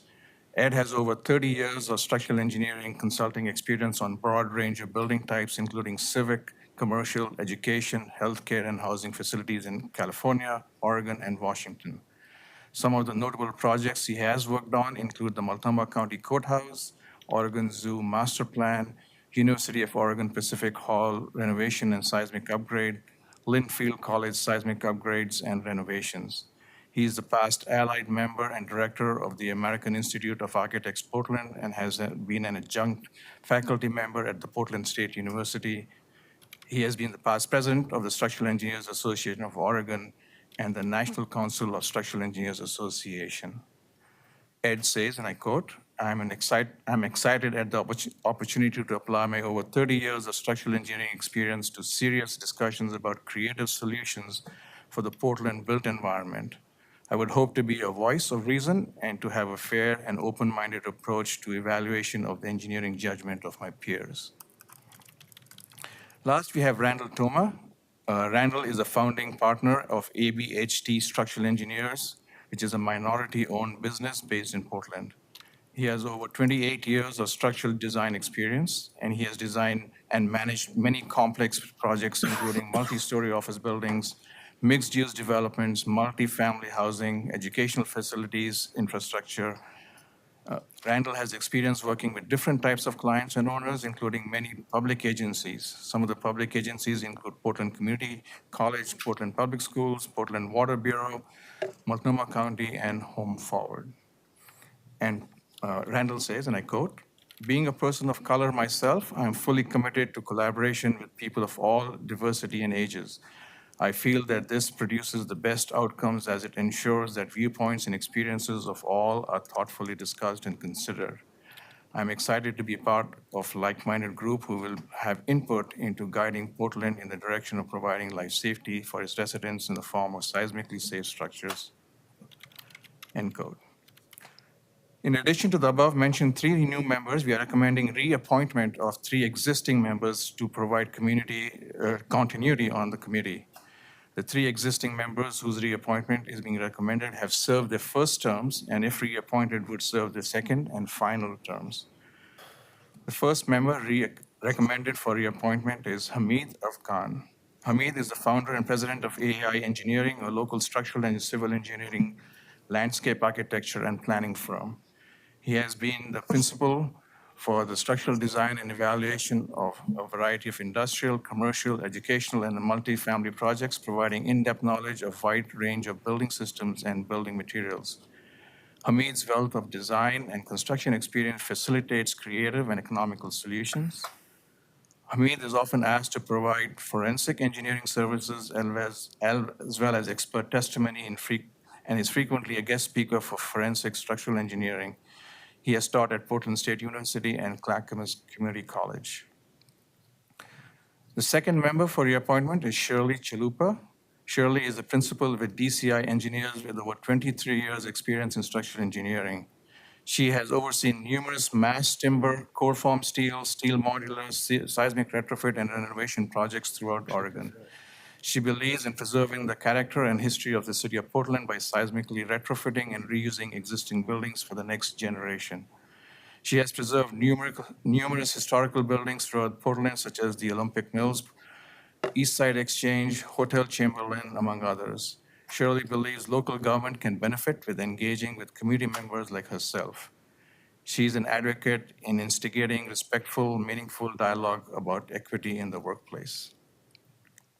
And lastly, we have Jennifer Eggers. Jennifer has over 23 years of structural engineering experience, including the design and seismic retrofit, renovation of elementary schools, middle schools, and high schools, and the public-private university campuses, along with public, civic, government, and private developer work.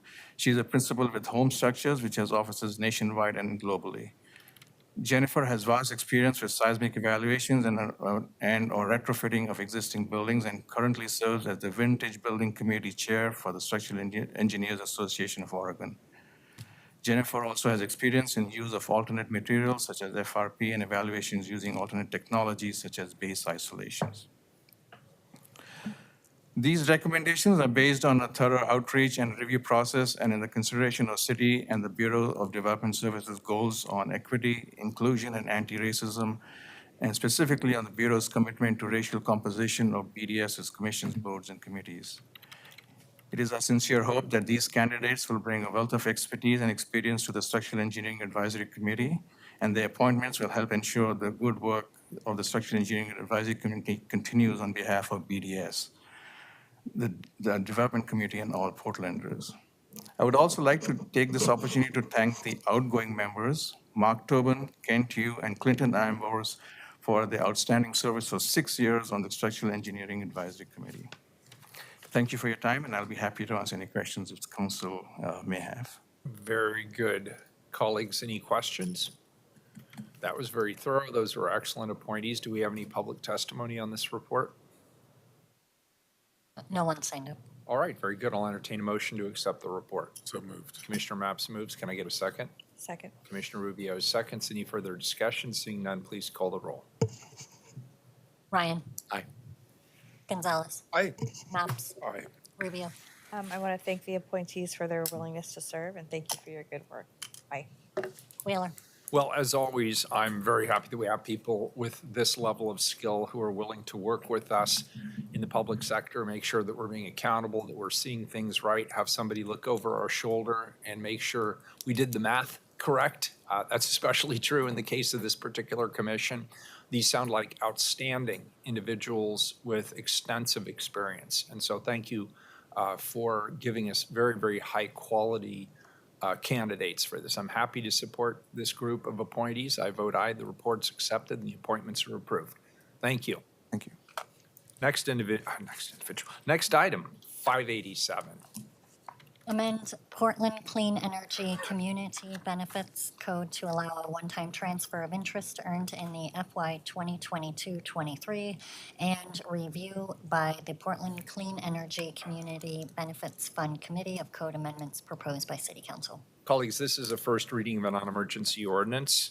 It accomplishes two things. First of all, it's a code amendment, and it allows a one-time transfer of PSEF interest that accrued in fiscal year 2022-23 to the general fund, which was included in the City Council adopted fiscal year 2024-25 budget that passed on June 12th of 2024.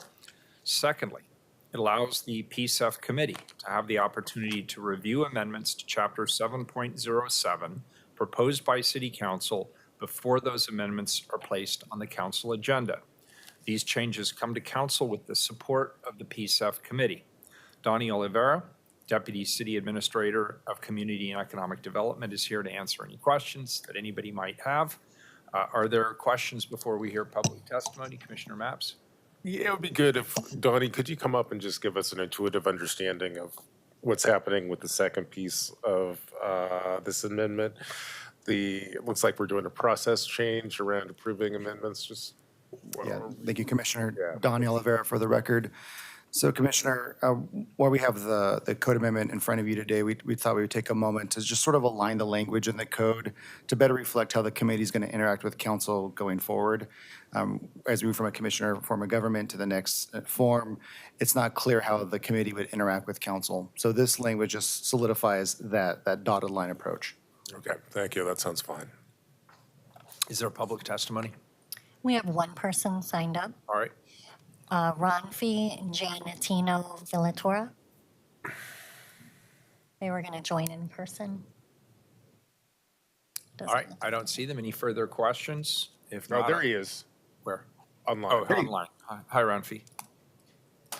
Hey, everyone. My apologies for not being there in person.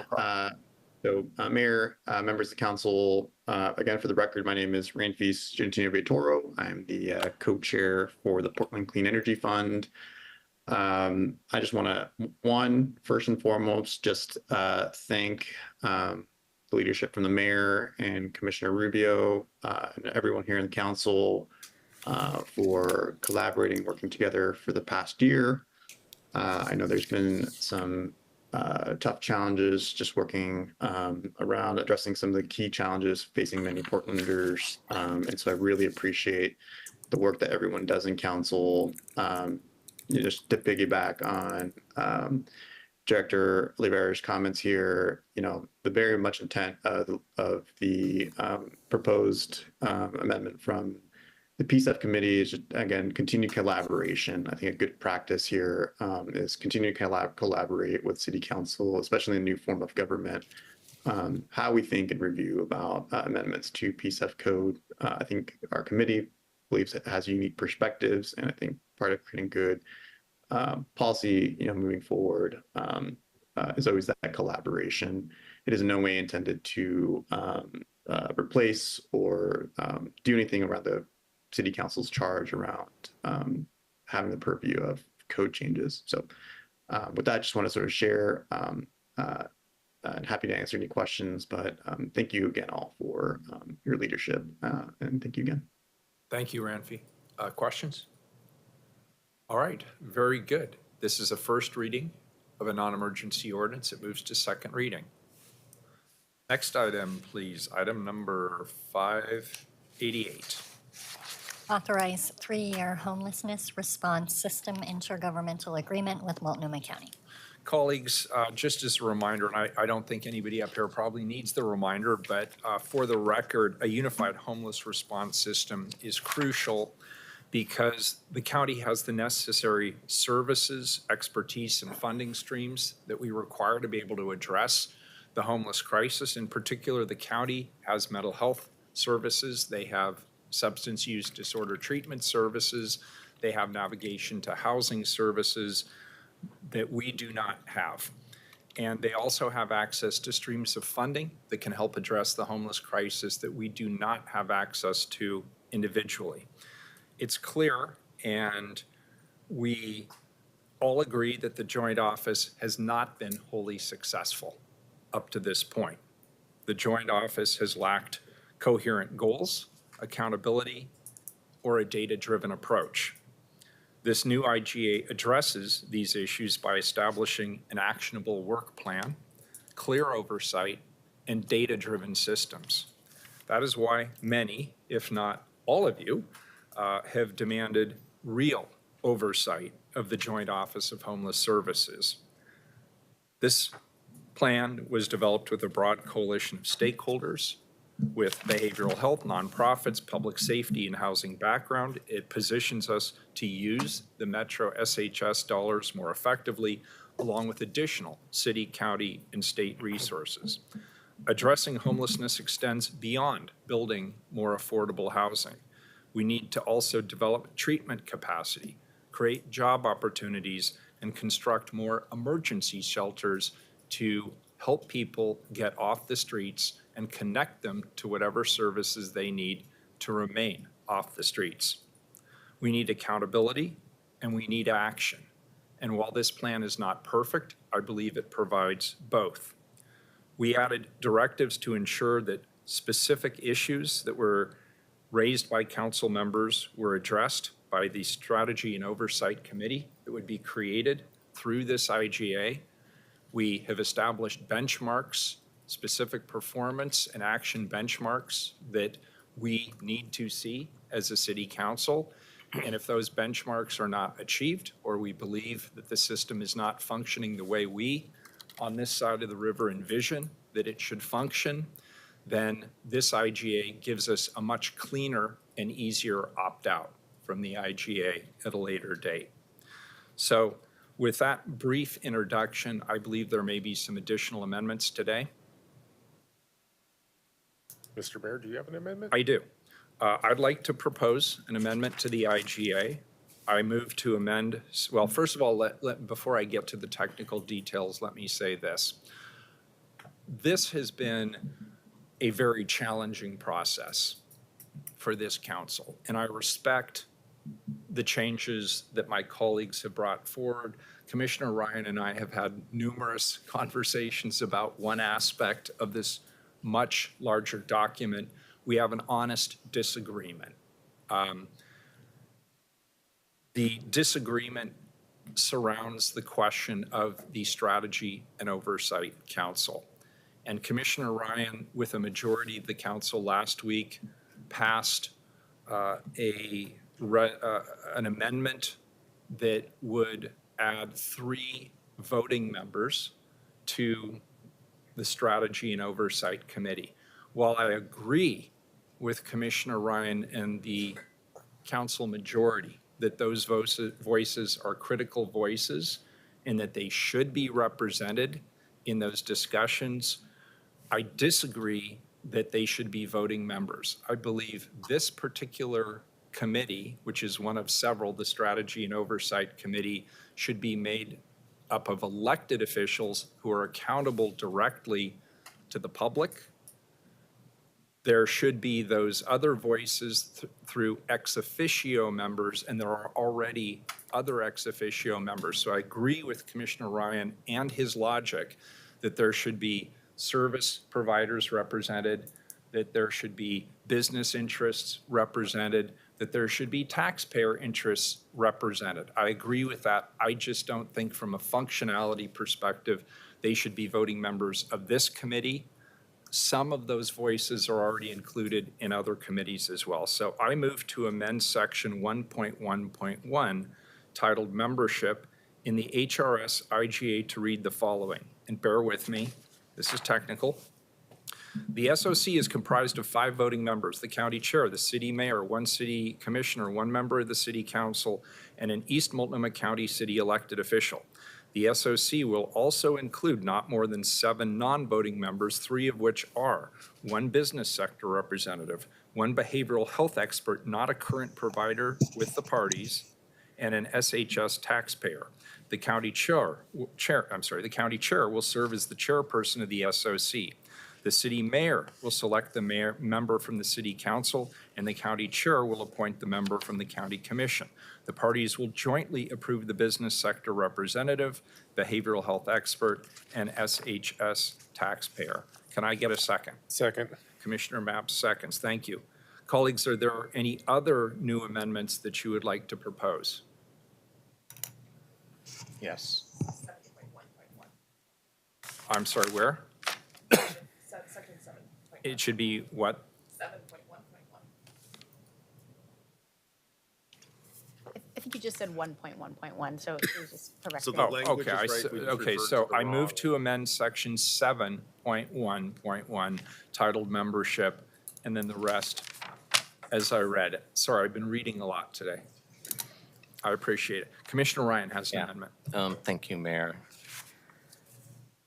I realize that we've been doing some conversations about this, and I now am aware that you're doing, I guess, an unfriendly amendment to the amendment we passed last week. So I would like to bring back a friendly amendment to edit this a bit, and I will read it into the, I will read it down. The SOC is comprised of 5 voting members: the county chair, the city mayor, 1 county commissioner, 1 member of the city council, and an East Multnomah County city mayor. The SOC will also include 3 non-voting members, 1 business sector representative nominated by the chamber, 1 behavioral health expert, not a current provider, and that could be nominated by the county, and an SHS taxpayer who is a nonprofit. County chair will serve as the chairperson of the SOC. The city mayor will select the members from the city council, and the county chair will appoint the member from the county commission.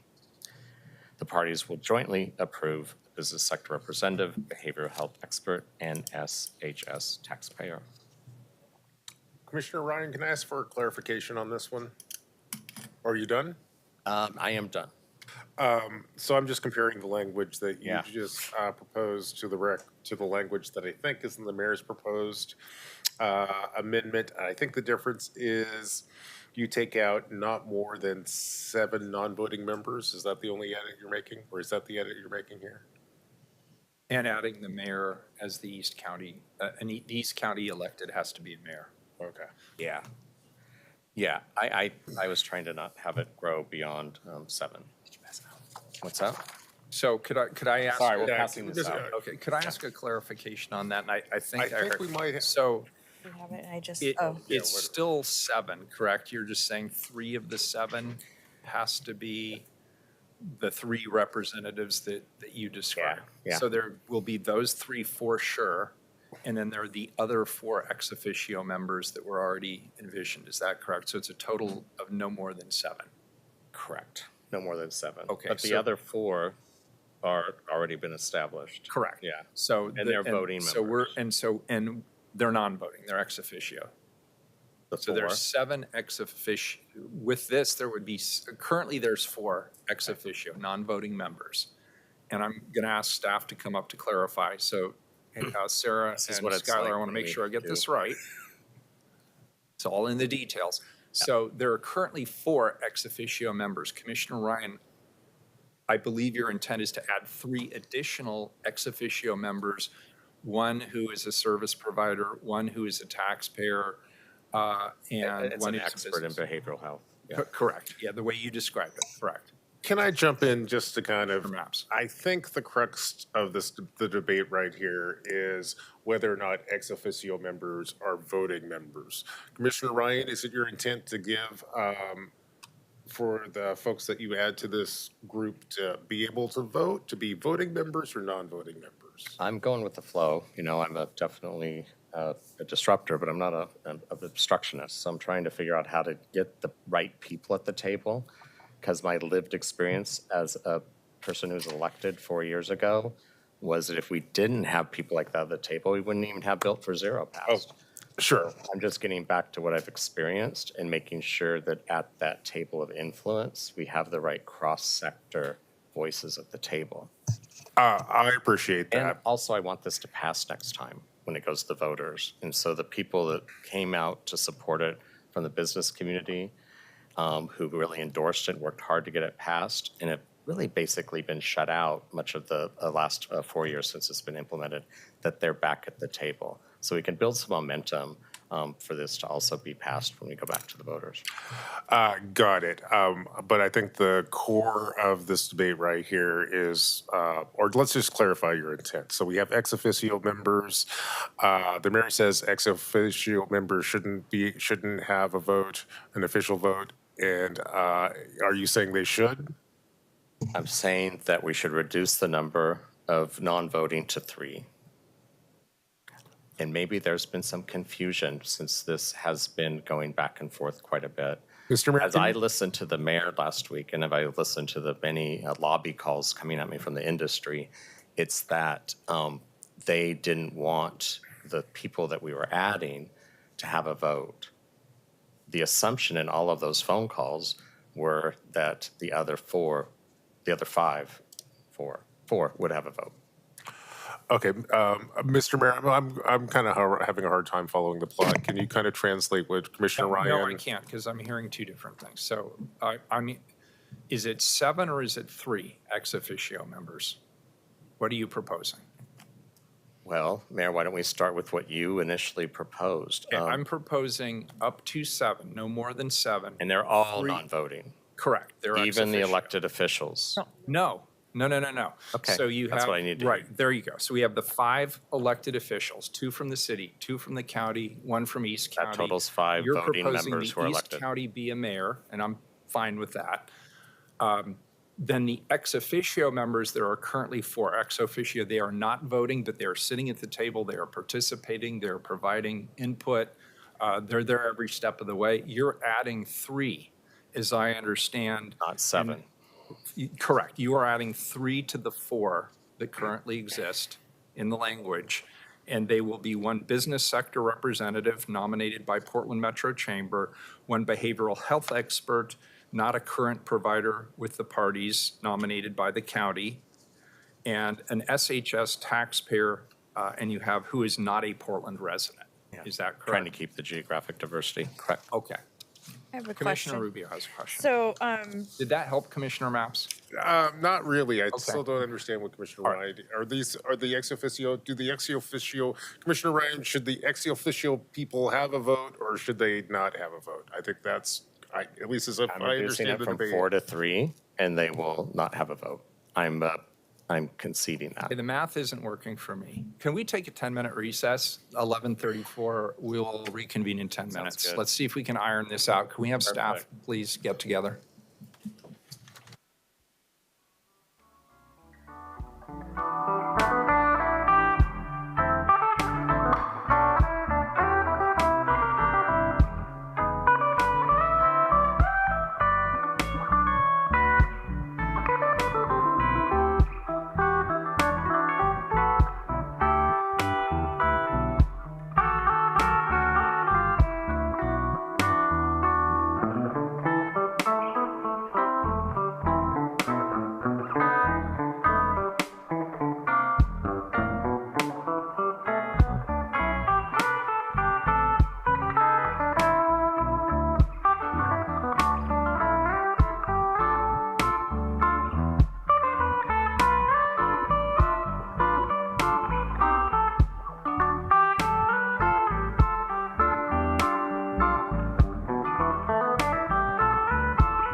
That's helpful. We're just gonna have to have this discussion on mic.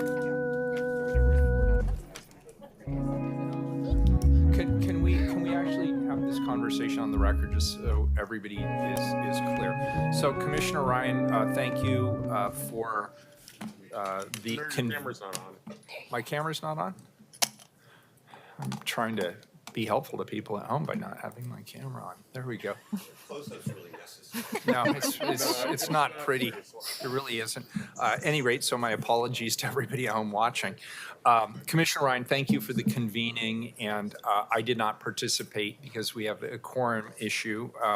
But maybe Commissioner Ryan, you could talk about what the outcome was or what the understanding was from that discussion. Well, and so we were looking at the number of non-voting members. So we've all established the 5 voting members who are electeds. Everyone have that one? So last week, I was adding 3 members to that. And last week, the amendment that passed 3-2 was to make them voting members. The lobby insiders are not happy with that. There's been a lot of pushback. And so I'm entertaining ways to stay at the table to keep moving this forward. It's necessary, I think, that we have those 3 voices at that committee level, not 7 more. And so the difference between mine and yours is you're adding 7 non-voting members to the 5 voting. I'm merely adding 3. And the 3 are the ones that we voted and approved last week. Okay, plus changing East County elected, excuse me, to mayor, to a mayor of an East County jurisdiction, correct? Yeah, I could be talked off on that one, but that seemed to rise up as a concern. Okay. Yeah. So. Just so I can clarify. And I want to get to Commissioner Rubio. Oh, Commissioner Rubio. Why don't do you I have do a- Commissioner Yeah, Rubio yeah, first? definitely go. Okay, Commissioner Rubio. She had her. And I wanted to clarify before we go, just to keep, I didn't finish, and that's my bad for not getting this in there. One business sector representative, there's not an attachment on who does it. It just, we want somebody from the business lobby that was very, I hope we would recruit people who are active in passing the Here Together in 2020. And I would like to have their voice at the table so we could keep them engaged and hopefully have them at the table when we bring this back to the voters. The other one is a person with a behavioral health expert that's not currently being paid, so there's no conflict of interest from SHS dollars. And one taxpayer who's an individual that could live anywhere in Multnomah County, ideally outside of Portland, just to keep that balance going. And I hope that we recruit somebody with a lived experience, either as with homelessness or with behavioral health. That's the perspective I think would make that table of making decisions and steering and guiding and holding accountability stronger than the current body of just the 5 electeds.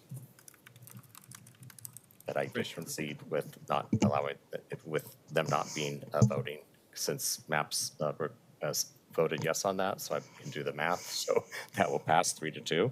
And so I'm trying to make this one stronger, in my opinion. My question, and some of this got worked out in the break, or my question answered in the break, was about specifically calling out one chamber in particular when we have numerous chambers. I like the idea of having that perspective.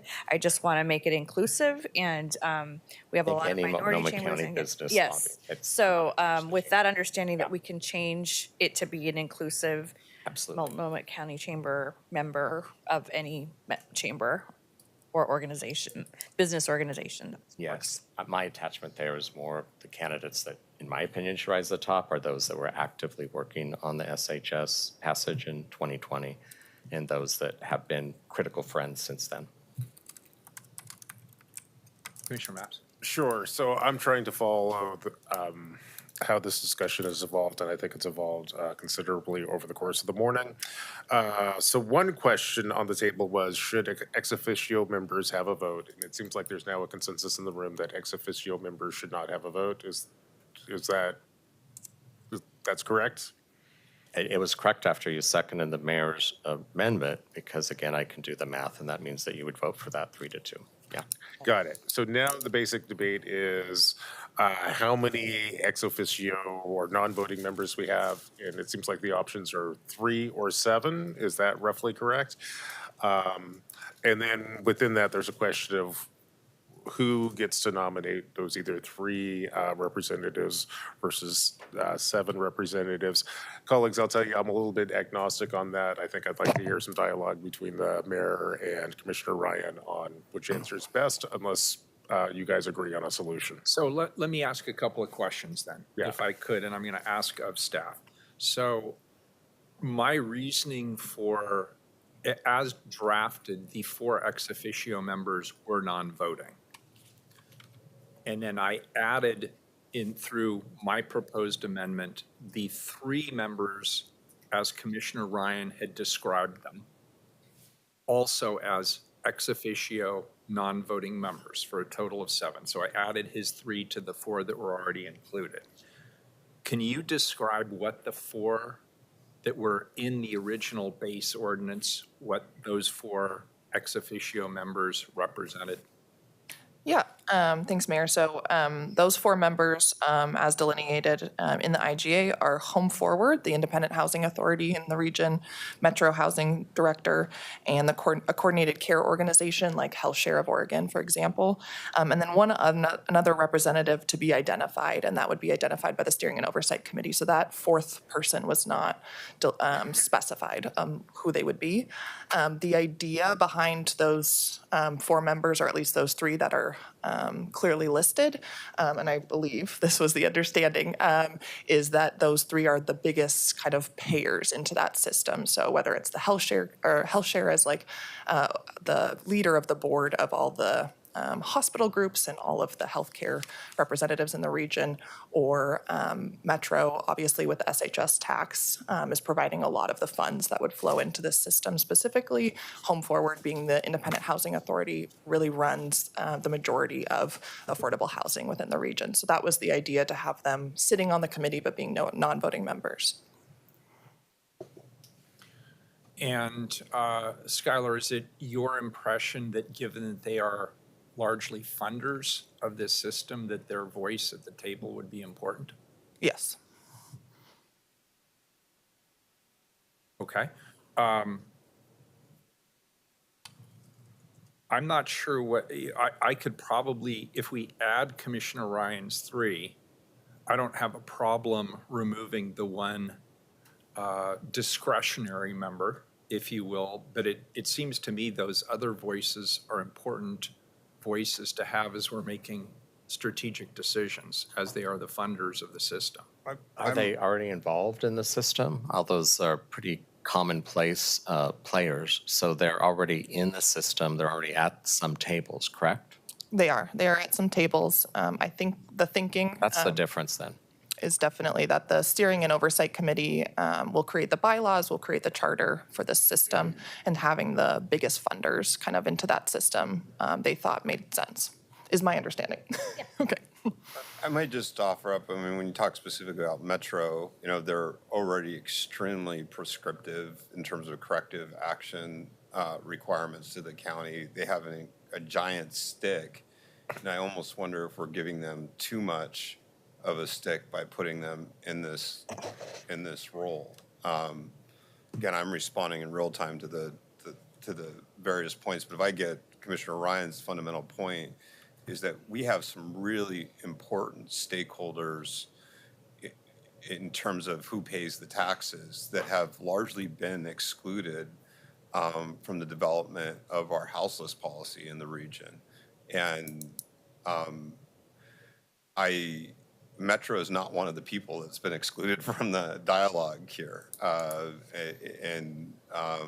So I just would submit that. I think health share is a sort of separate, very interesting question. And I'm going to just leave that open right now. I'm kind of pondering that, given the need for them to be involved on both the behavioral health and core medical, but do they not already have pretty substantial voice? And just to give you an example, they have very direct influence the city of Portland in their funding of things like chat. We have to play by their rules, and we engage with them strategically because they're a funding source. I just don't know that they need another seat at the table in order to carry that very big stick. Again, I'm adjusting in real time. I totally get engaging with those folks at a strategic level over the long term. I just, some of them already hold a lot of sway in this area. Yes, I think that makes sense, Commissioner. I'll just state, because you all might not be aware, but the implementation subcommittee does contain the Metro Housing Director, Home Forward, and Health Share. So they are participating in that committee. I think there was a thought that having those funders also at the Steering and Oversight Committee would make sense to really bring them into this conversation kind of at that highest level. That's a choice for all of you to make. And honestly, as we talk that through out loud, the mayor and the chair can choose to invite them to those meetings, so if they so choose. And that's really if you feel like they need to be at that particular table, you invite them as often as you want. And I think the Steering and Oversight Committee will set bylaws and a charter, and so they could also choose at that point to include other staff or other members as well. So I do think they could make that choice down the road, so should they so choose. Commissioner Mapps, then Commissioner Rubio. I'm going to ask staff for some advice and perhaps some guidance here. I think you've heard what Commissioner Ryan's trying to accomplish, and I think you have a pretty good sense of what the mayor's trying to accomplish, and certainly you folks are the experts in terms of the micro mechanics of how this IGA is going to work. Do you have a recommendation on how we can reconcile all this? Commissioner Mapps, could I just intercede one thing? Yeah. You're asking direct reports of the mayor. I know. How do you expect them to I mean, answer that well, question? I would be interested. I trust them to be They've been good. working hard on this. It's They a know fair, better than legitimate anyone. question, but it's kind of venue shopping, right? Yeah. You ask the direct reports of any commissioner, what do you expect them to say? Well, actually, I don't know. For the most part, I'm sorry. find staff to be. Commissioner Mapps, I think it's a fair question, but I think it's disingenuous in this context. I think that, go ahead, I just put it on the record, this type of venue shopping and that type of. Actually, I'm going to intervene. First of all, my staff has spent a year working on this. They have never demonstrated anything but honesty and integrity and transparency to this council. And I frankly don't want them to be in the position of making a decision we have to make. It's a tough decision. And so I think their original recommendation was the ordinance that we were to vote on last week. And the day before the holiday, the afternoon before the holiday, we got a bunch of amendments, which we have included as part of this document. And they were the ones who led the effort to include those 12 additional changes to this document at the last minute, frankly, by working over the holiday. So thank you for that.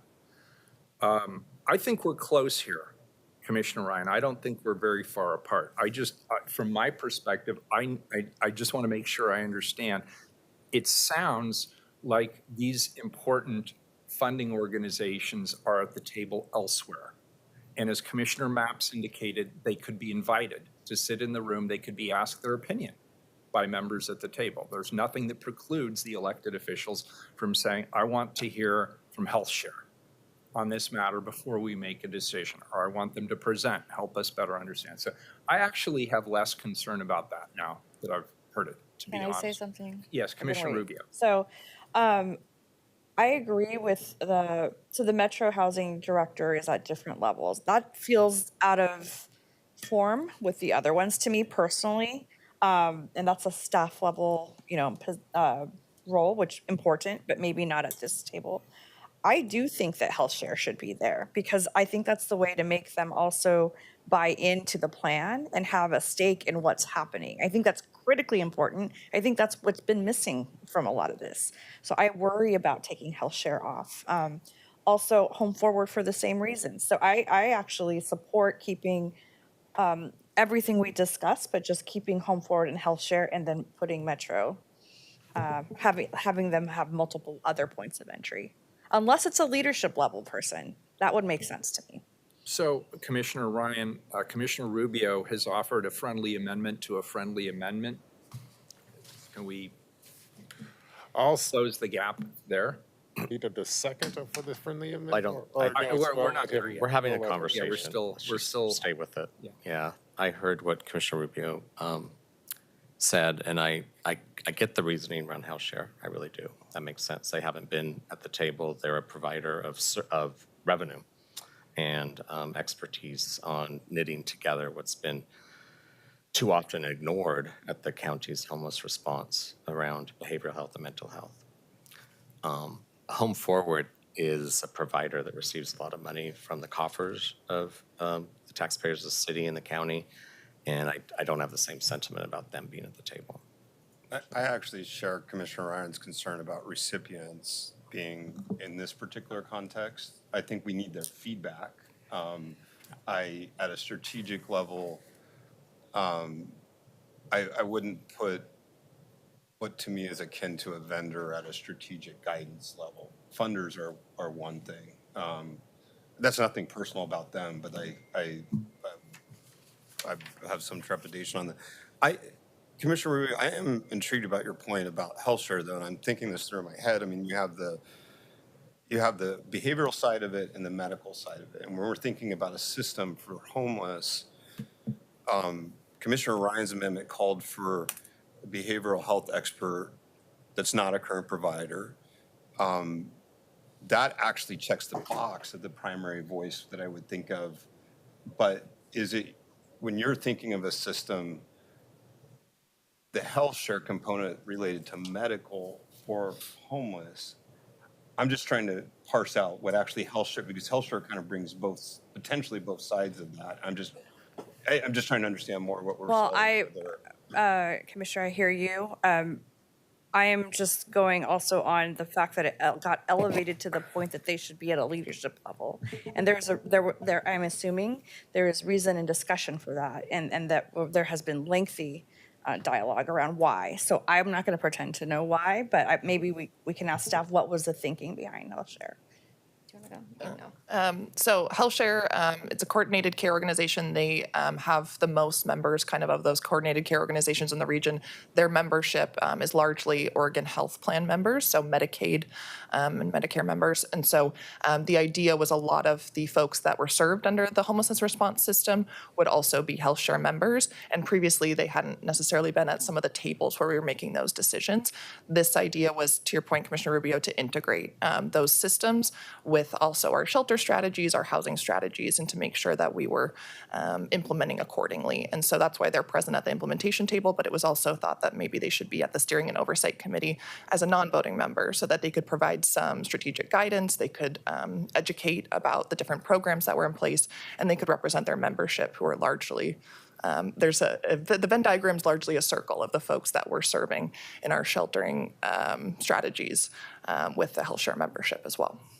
And just go ahead. I didn't mean to interrupt you. No, it's okay. Those sound like valid reasons for me around health share specifically. But. And just so clarification then, so we're envisioning, this is a Medicaid eligible community for the large part. So we absolutely need them to be Medicaid eligible, be acquiring their information, building a system that supports them. I just want to calibrate expectations though, because healthcare does have or health share has kind of these two pieces, and they're actually sometimes don't even really feel integrated between the behavioral health and the core medical, even within health share. And so I just wanted to be clear as to what we're trying to solve for, and if, whether they should be at the strategic level or one of the lower boards. I don't know that I have that super strong opinion. And again, thank you for the exploration. I don't know on health share that I have a strong opinion where they should sit, but they should be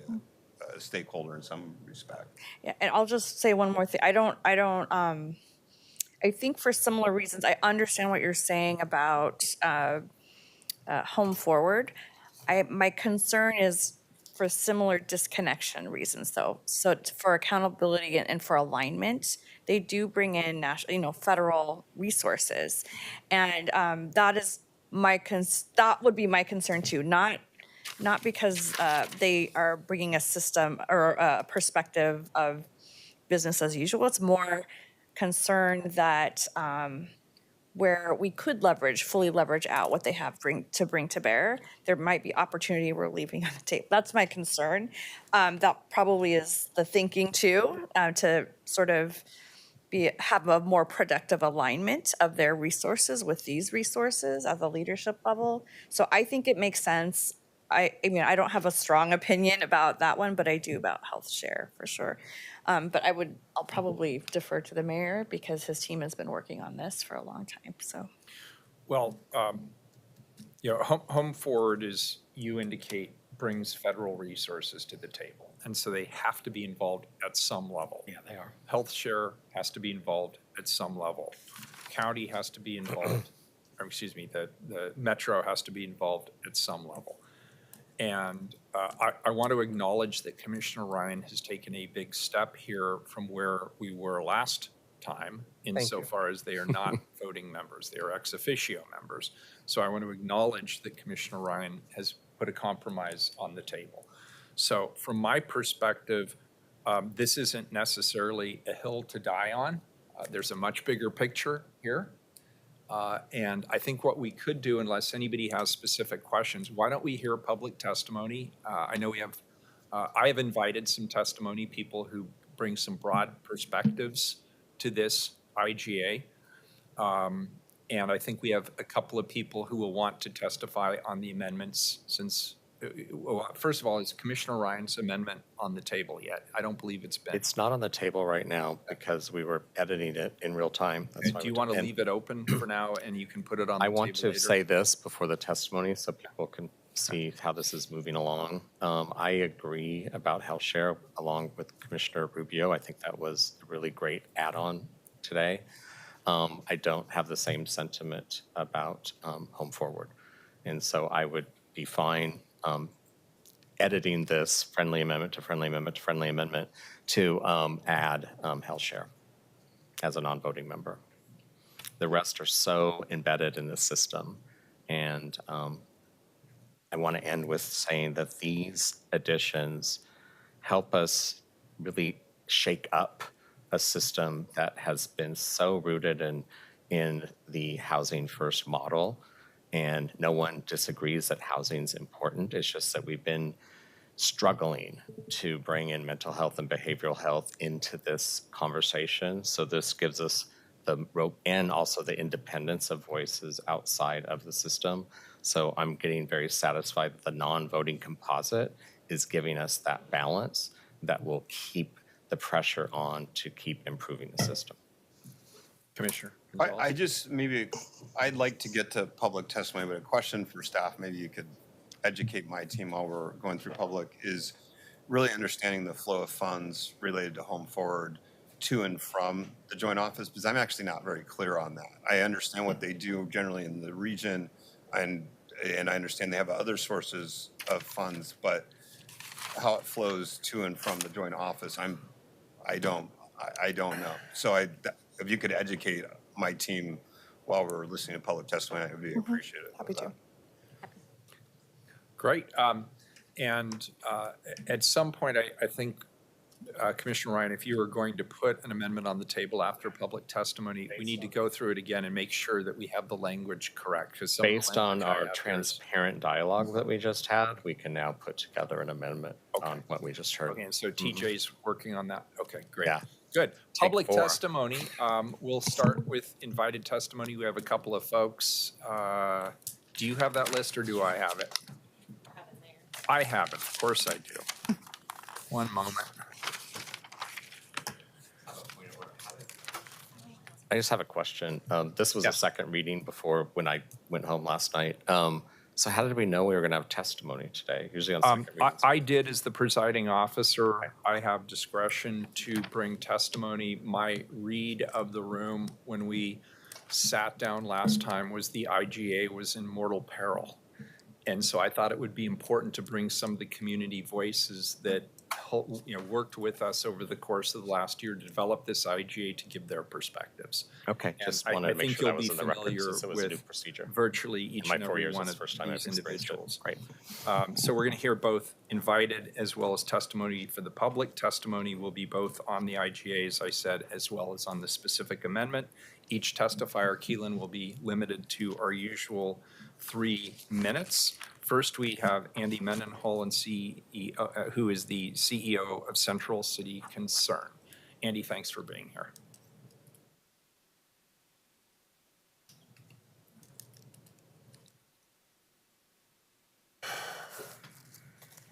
Good afternoon. Afternoon.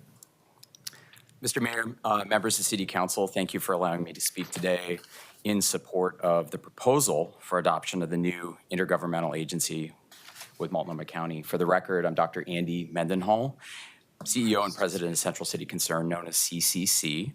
Again, thank you for the opportunity to be here. As you know, we are a major provider of healthcare, housing, and employment services in the region, and we serve vulnerable members of our community and have for the last 45 years. CCC strongly supports the city's endorsement of the new intergovernmental agreement between the city and county.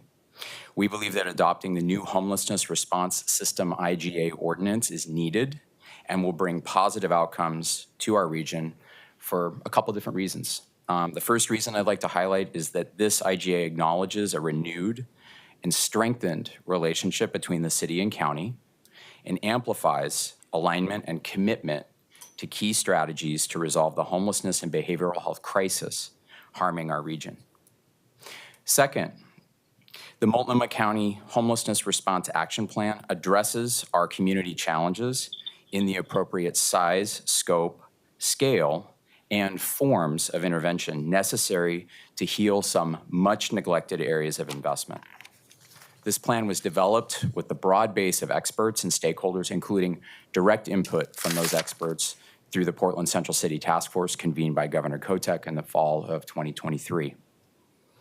Third, and highlighting, Mayor Wheeler, your initial presentation of this IGA, the new IGA robustly supports the framework for accountability for Multnomah County to deliver on the Homelessness Response Action Plan, and also elevates both shared ownership and transparency demanded by the public to understand the investment of regional tax dollars collected to care for our unsheltered and vulnerable neighbors.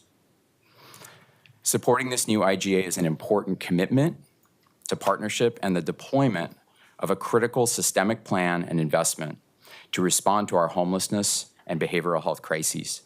It won't solve every problem, and inevitably there will be disagreements, but neither the city nor the county can meet the goal of ending homelessness or making our city a place where we can be more proud of by tackling these issues alone.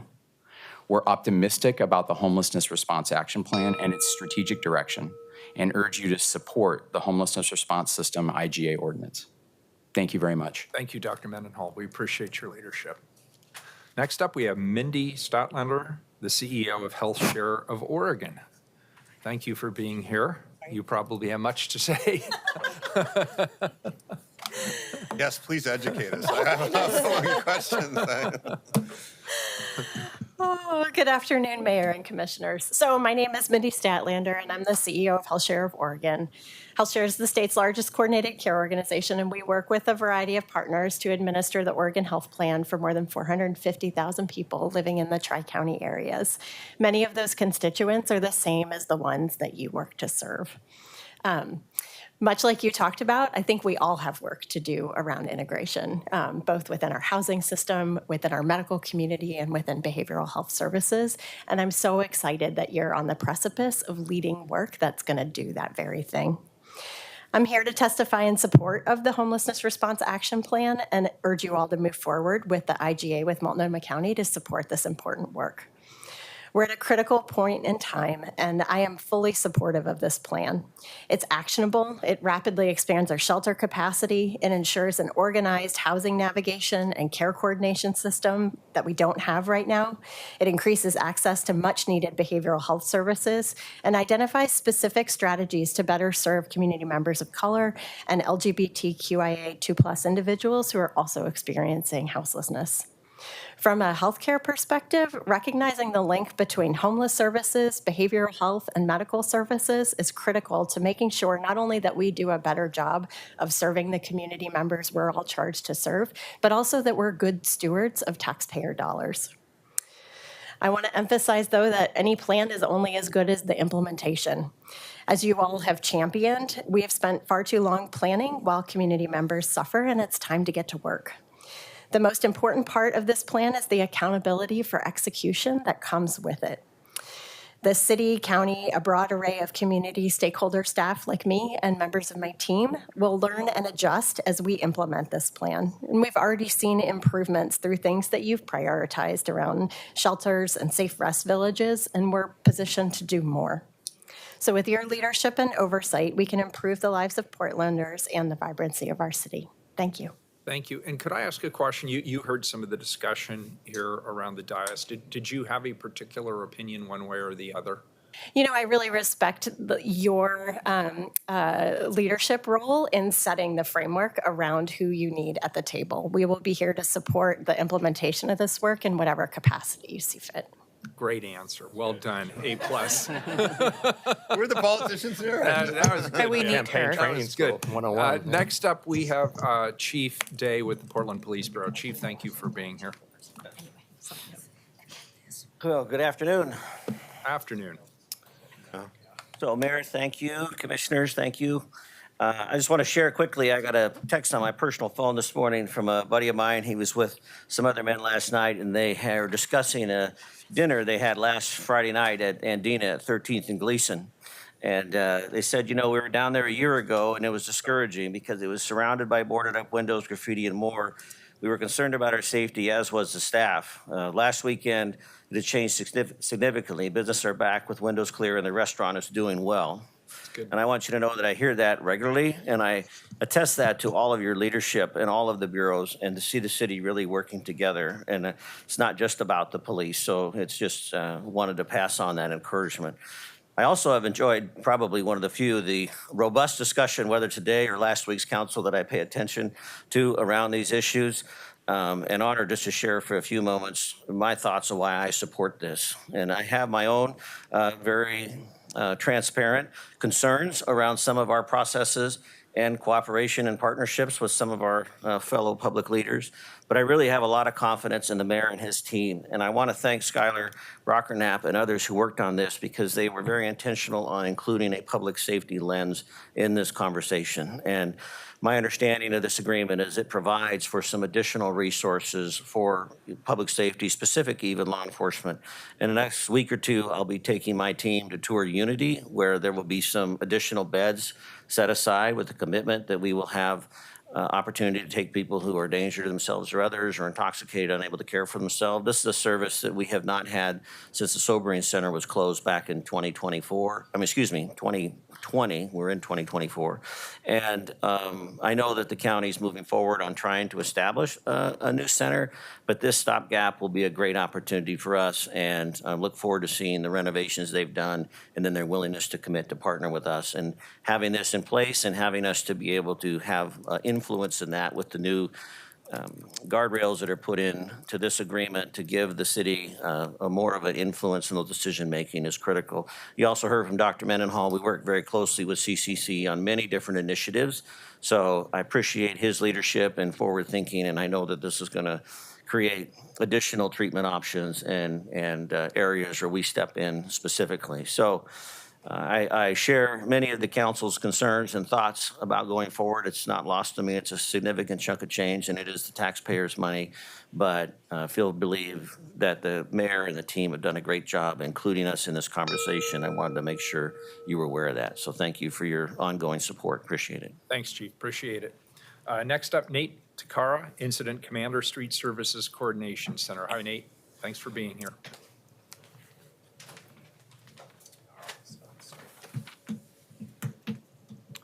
Good afternoon, Mayor. Good afternoon, Commissioners. My name is Nate Takara. I'm the Incident Commander for the Street Services Coordination Center. The SSCC was created under the leadership of Mayor Wheeler in March of 2022. Our objectives are to streamline services for the folks living outside and to coordinate camp cleanups with the various city bureaus. I work closely with the Impact Reduction Program, PBOT, Fire, Police, and of course our newly formed City Outreach Team. I was very fortunate to be part of the team that got the Clinton Triangle up and running. I'm able to see firsthand the importance of partnership between the city, county, and our shelter provider, Urban Alchemy. And the difference this makes is for the betterment of those experiencing houselessness. The Clinton Triangle's task site is very unique because of this partnership. On a regular basis and through collaboration efforts, there are multiple Multnomah County providers providing medical, dental, addiction recovery, mental health, social work, peer, and housing supportive services on site at the Clinton Triangle. All provide individualized support for individuals staying at the Clinton Triangle. These important wraparound services are an essential part of getting these individuals prepared for housing. I've been a first responder for 36 years, and I see the parallel between the emergency room and the Clinton Triangle. As a medic, we transported individuals needing assistance to the emergency room. Once there, they would be able to be stabilized and moved on to appropriate care. This is no different than what's occurring at the Clinton Triangle. Our outreach teams can refer individual campers on the street directly into the Clinton Triangle. Once there, these individuals are able to stabilize and receive the essential wraparound services that are needed to move them through the continuum of care with the ultimate goal of getting these individuals housed. Speaking from the perspective of the Street Services Coordination Center, the key components of the partnership between the city and the county are housing components and the wraparound services that are being provided on site. This allows a constant flow of individuals coming into the shelter site and moving on to stabilized housing. This continuous flow allows our team to continue to get the people that are camping on our streets into shelter and receive the help they need with a short period of time. Through this effort, the city, Urban Alchemy, and the county were collaboratively able to house over 160 individuals over the last 8 months. Mayor, the concept that you envisioned with the creation of the Clinton Triangle worked. Again, thank you very much for allowing me to comment on this IGA. Thank you very much, Nate. Appreciate it. Jim Francisconi, former City of Portland Commissioner. Welcome, Jim. Thank you. Thank you for being here. So I'm here kind of to support the IGA and really in two capacities. One is that prior experience as a city commissioner, which is dated, and I didn't have the challenges that you have. I did have parks, transportation, and fire, but not the challenges that you have. Secondly, now I'm a citizen, and I always will be a citizen in my diminishing life period here that I have. And so our goal is not only to help government, because government has to lead the reduction of harm to our brothers and sisters living on the streets, but also to our neighborhoods and businesses. But we also have to restore the ability of government, its credibility to solve other more difficult problems. So those are the purposes. So the reason to support the IGA is because we do need to focus on implementation, but we have to appreciate the work that you've done, the county chair has done, the commissioners have done to set the stage for that. We can't be diverted. For the first time, the performance of elected officials is going to be measured by do they produce 1,000 shelter beds in 2 years or not? These are the kind of, are we going to end discharge from the hospitals or not? Are we going to house 2,600 people or not? It took guts for elected leadership. I'm not sure I would have had it to tell the public, we're going to do this in a specific time period, including your folks. So that's number one. Two is the integrated. Finally, it's not just housing only, it's behavioral health and integrating the systems. That's the second thing. The third is the governance changes you talked about. The one I haven't heard enough about is the operations committee. Michael Jordan is going to be co-chairing it. The city has equal authority on it, and the charge of the operations committee is the financing, the performance measurements, how you execute this thing. Stepping away from the IGA throws out the goals, and you're still going to hold the bag. And you also are going to have, I didn't know the difference between Medicaid, and Medicare when I was on the city council.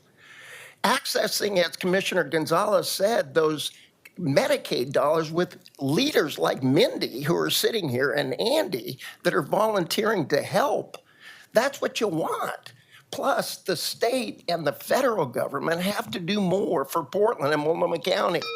And only that will happen with a joint process between city and counties. So our goal here is to help the homeless, but our goal is also what can we do to assist you, because we have deeper other issues that we're not getting to as a community. Thanks for your leadership. Thank you. Appreciate it, Jim. That complete, sorry, No? Dan, did you Yeah, have- I just wanted to Commissioner thank Commissioner Francisconi for being here today and testifying, also for your tons of hours you're putting in this. Could you identify the group that's been working so diligently on this that you're a member of? Sure, I'll be happy to. So, and again, first let me say that this informal kitchen cabinet purpose was to assist you, that we knew that none of us were elected and that you are the decision makers. We also want to say that the plan passed by the county and you is better than the draft plan, and it has additional items, including how to address the flow into unstructured homelessness. Thirdly, I want to thank people like Angela Martin and others from Here Together that actually worked to improve the plan. But answering your question directly, and I can give you a list, it's been my belief that you need key stakeholders from organized labor, from the business community, including the Metro Chamber and Oregon Business Council, from OCF and the philanthropic foundations, from trusted leaders. And the purpose of the group was nobody could be just representing their groups. It's all about what can we do to help address some of these issues. So but we also met with the mayor separately, with the chair separately, with the governor separately, and said to them, as I'm said in my repeating, this is your plan, it's not our plan. The reason you have never seen us comment publicly on this is because it's not our plan. It's a draft. We were not elected. You're elected. So frankly, it was to help jumpstart some conversations that should have happened long ago, like specific goals. Yes, we've been asking for that for years. So thank you, and thank you for your volunteerism and your influence with the kitchen cabinet. And I apologize for some of my Italian temperament that comes out sometimes, Commissioner Ryan. It's okay. Irish Catholic people understand that too. Thank you. Hi, Commissioner Rubio. I have a question, and thank you again for your work and your testimony. So do you have, as someone who has been part of this informal kitchen cabinet and talking frankly about all the pieces, one of those pieces being governance, what is your opinion? What is the role or benefit of having Home Forward or Home Share on that governance council? Well, first of all, and I appreciate Commissioner Ryan, your efforts to create a united front so that we can move collectively on implementation. So first of all, my belief is you're elected. We're not. Home Forward's not elected. Mindy, as tremendous as she is not elected. So you need elected people to lead with our job to help. So steering committee members at that level, I totally support the mayor, need to be only elected. On the other hand, when you've got the city, fire, police, I know the pressures you're under. If you've got additional partners that have resources, why would you not include Home Forward? Why would you not include health share? And I appreciate the debate you're having. It just doesn't make, on the other hand, so that's my opinion. They should be there. If we're going to add people other than electeds, then they should be there. Well, your Ideally, original proposal add just has them. And now the idea of adding voices, I support you, Commissioner Ryan, and the idea of adding. But I want to again emphasize that for this, the phase we're in now is implementation. I cannot picture this steering committee they set the table and the goals, but I cannot picture, at least our council, when I was there, couldn't implement this, and this is a lot more complex. So that's why you have Michael Jordan, and that's why you have the police, and that's why you have the fire, and that's why you have behavioral health. It's the operation committee. That is going to determine whether this thing is successful. That's my belief. That's the only part of that draft plan that was history that I wrote was the operation committee, because I know that you need the power of the bureaus working with the power of the departments at the staff level. Now, that doesn't mean you don't set the goals. And I admired you. Gosh, you're trying to run things out of your offices. I admired that, Commissioner Ryan, when you did, and you and I had a conversation about it. We had to do that Okay, because there was I'm no not action. criticizing Yeah. that, but the point I'm making here is this is so complex that this has to be done at the operations level, and you got great people here. It's been a privilege for me to work not only with the mayor's office, but with the county chair herself, the county departments, and I know there's challenges, and I know that there's missteps, but we're on the right path. Thank you, Thank you. Jim. Appreciate it very much. That concludes Mis- invited Mis- Commissioner Maps. Mr. Mayor, I noticed we have County Commissioner Sharon Myron in the audience. Do you intend to testify, or would you like to testify, Commissioner? Oh, very good. Why don't you come on up, Commissioner? There's people that have signed up.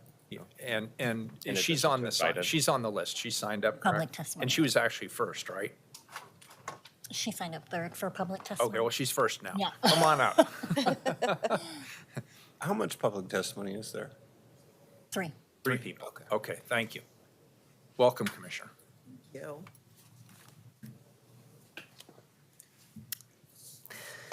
Thank you. For the record, Sharon Myron, Multnomah County Commissioner, serving District 1. Sharon Myron.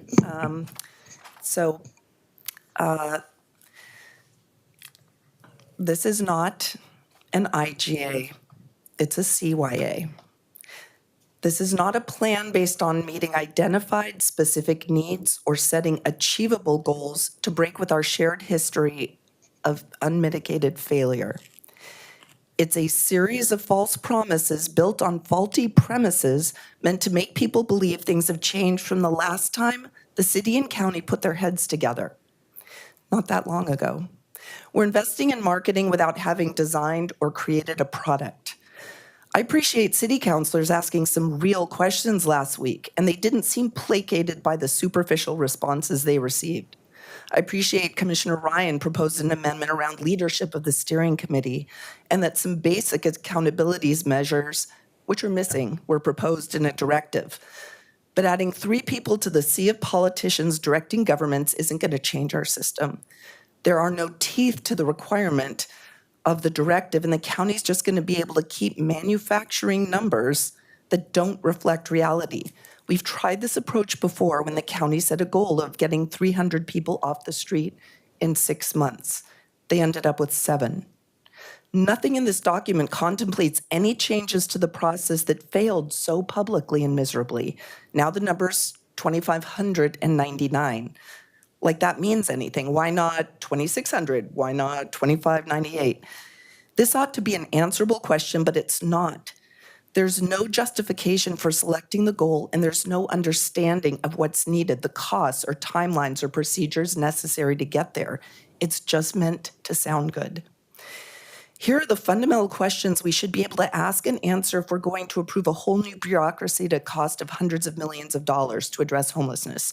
First, what are the city and county's basic roles and responsibilities in regard to homelessness? I've asked these questions for months, as have some of you. And county leadership still can't answer the question. Neither city nor county are able to describe their current roles or responsibilities in regard to homelessness. Let that sink in for a minute, because it should be shocking. The local governments responsible for overseeing a $400 million budget for homelessness, hundreds of millions more for public safety, cleanup, and behavioral health treatment, can't provide a basic diagram depicting who does what in regard to homelessness. But they're offering a new so-called plan that doesn't describe how a single thing will change. No one running for mayor, not that anyone is or anything, but hypothetically, should be able to look at themselves in the mirror and be okay with signing this malarkey. This agreement should have been DOA until that most basic question of who does what is answered. But it does do one thing indisputably. I request I have just a couple of minutes, and I ask for your grace in finishing. We have a pretty, well, look, a courtesy is an elected Thank official. you. Continue. I appreciate that. I appreciate that, Mayor. This consolidates, and this should be a concern to the city, it consolidates leadership of the system in the office of the county chair, leadership of operations in a director chosen by the chair, and determination of policy plans in a committee made up of politicians. We need a committee of experts, accountable structures, and achievable goals built on established needs with tracked markers and timelines to hold all parties accountable. The deliverables that everyone gets so excited about and point to as something solid in this otherwise vague, amorphous collection of jargon literally falls apart under the slightest scrutiny. We won't be doing anyone any favors a year from now, year and a half from now, when we're supposed to have met these measures by adopting a plan that pulls a bunch of numbers from thin air with no basis in reality, no budget, and no strategy associated with them, and literally zero chance of achieving them. No hospital system has been engaged with the process, yet this document proclaims that if adopted, no one will ever again be discharged from an ER or a hospital back to the streets. I work in an ER, and that's ludicrous. My medical diagnosis of the IGA is it's suffering from an acute case of delusional psychosis. But we get away with it because no one's diagnosing it. And it's a shared delusion with people who should be calling it out. But it's not too late to do the right thing. And I see that you're moving toward that I appreciate. First and foremost, we desperately need a clear accounting for the roles and responsibilities of city and county. Should be done, should be doable in a week. We're already required by the current IGA not to disrupt services if it expires, and it's going to expire before anything's done here. So let's continue to provide services. That's what true collaboration is about, and that's what we're about here. And remember, finally, it's about people's lives. Promising false deliverables that sound good for politicians, installing a cabal of politicians to lead the system, these do harm, and they put politics over people, and our city and county deserve better. Commissioner, we're Thank 2.5 you. over the 3. And so, thank you. Just my last, we need to end it, the political drama this IGA has become and solve our real humanitarian public health and safety crises. Let's show real leadership and collaboration and do what's right. Making progress sometimes means changing directions, and I look forward to working with all of you on what we can accomplish here. Thank you. Thank you for And being thank here. you for your courtesy. We appreciate it. Thank you. Next up, we have Michael Kelly. Michael Kelly. Jared Essig. Welcome, Jared.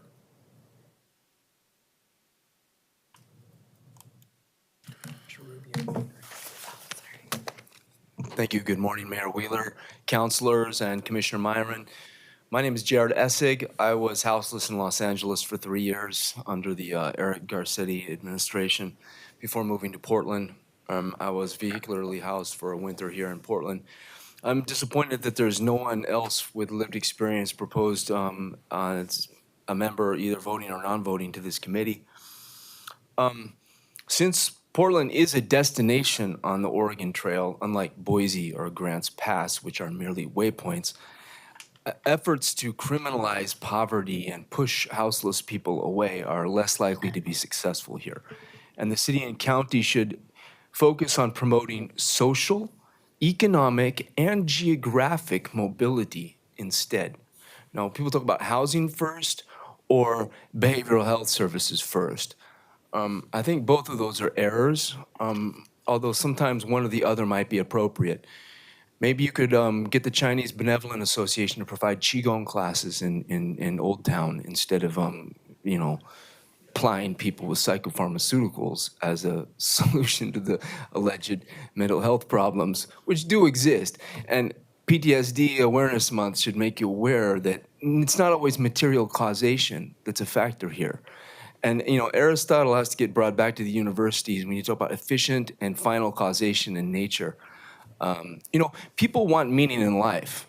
There is a purpose to being born a human, Homo sapien, and not merely like a goose or a duck or a squirrel, although those are good things to be. Now, people come because they want maybe a learning opportunity, higher education, personal quest. Why did the Oregon Trail pioneers come out here in the first place? So you can work with your counties in rural districts to provide temporary seasonal work in timber, fishing, agriculture, things like that. Shipping industry here in Portland. These are all possibilities. It's very hard to find low barrier to entry day wage labor to get paid at the end of the day. That's what I was looking for when I was homeless in LA. It was almost impossible to find. People want to put me in houses that apply me with drugs. Those are the two, and you have to humiliate yourself so profoundly to get services. So I support Commissioner Myron's critique, but she hasn't given a very coherent alternative yet. The Homeless Response Action Plan should include these measurable community-wide indicators of this. I want to invite you all to meet me tonight at the Blanchett House. I'll lay out my, for dinner. I'll buy you all dinner, Blanchett House at 5. I'll lay out the rest of my plan. And you're invited too, Commissioner Marin and the board. Thank you. Completes testimony. All right, that completes public testimony, colleagues. Commissioner Ryan, I believe TJ was working furiously to hot put off the press. some language together here. Pins and needles. Here we go. Thank you. This is a lot of trust. So I'm going to read this right now, right? Here's the updated version based on the dialogue we've had up here at the dais. The SOC is composed of 5 voting members, the county chair, the city mayor, 1 county commissioner, 1 member of city council, and an East Multnomah city mayor. The SOC will include 4 non-voting members, 1 business sector representative nominated by any business chamber of commerce located in Multnomah County, 1 behavioral health expert, not a current provider with the parties, nominated by the county, and an SHS taxpayer who is a non-Portland resident, and this just in, the CEO of HealthShare Oregon. The county chair will serve as a chairperson of the SOC. The city mayor will select the member from city council, and the county chair will appoint the member from the county commission. The parties will jointly approve the business sector representative, behavioral health expert, and the SHS taxpayer. That is how it's being written. That's how it's been written that we are submitting. I will just add these 2 things. I think the business representative should be somebody that's been engaged in this fight from bringing it to the ballot in 2020, since many were. And I think that the individual SHS taxpayer should have lived experience, either homeless in the past or behavioral health and/or. That's my personal opinion as we do our recruitment. I have one question, and thank you for this clarification. And it was collective.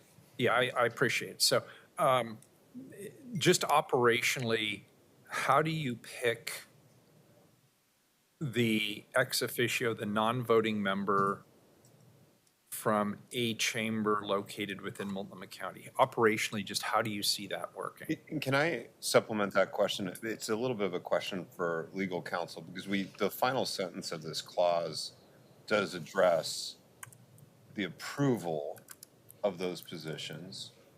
And so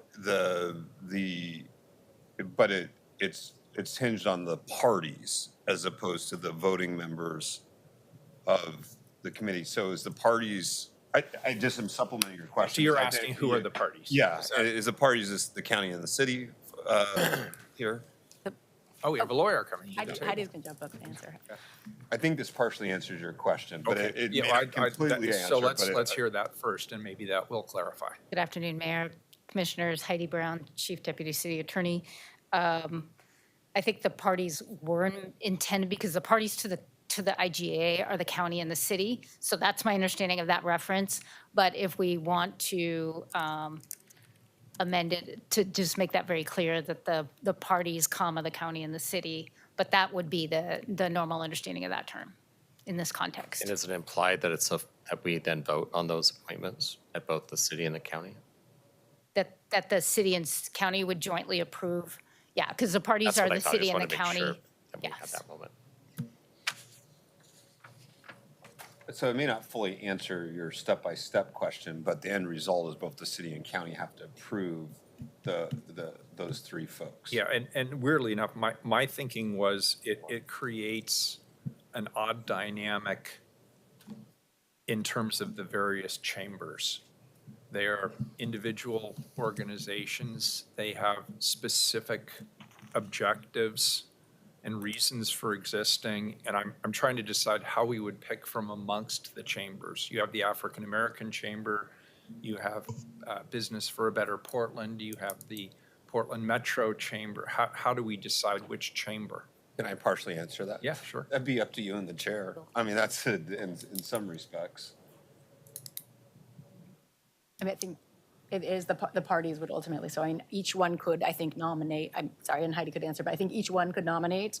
The parties are defined as the city and the county, and the city and county would have to mutually agree. And when you say the city and the county, what do you mean specifically? In the agreement, the parties are defined as the city and So the the actual county commission and the city organization. council would have to agree? That the agreement is between, the IGA is between the city and the county, so I think it would depend on when this question arises of who's going to be jointly approving them. But generally, you would probably delegate that to I mean, to a staff I member. can think of some scenarios, and we don't have to write this into the IGA. I could see a scenario whereby we take all of our chambers and we rotate through them and say, you guys select a member.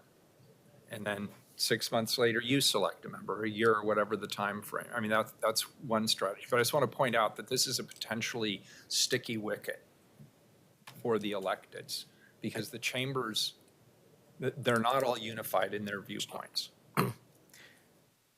Moving into hope on this one, we could have further dialogue about criteria as we get closer to recruiting, because that's called implementation. I mean, at the end of the day, they're ex officio, non-voting. And any member of any chamber, I presume, they are public meetings, aren't they? Yes. So any member of the public could participate.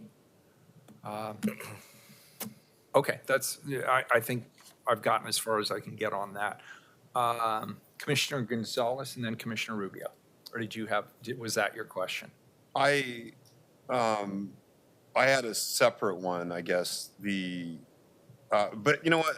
I want to see if my colleagues have any other questions right now. Commissioner Rubio. Are we still on discussion about this amendment or? I'm just trying to understand Commissioner Ryan's amendment. Okay.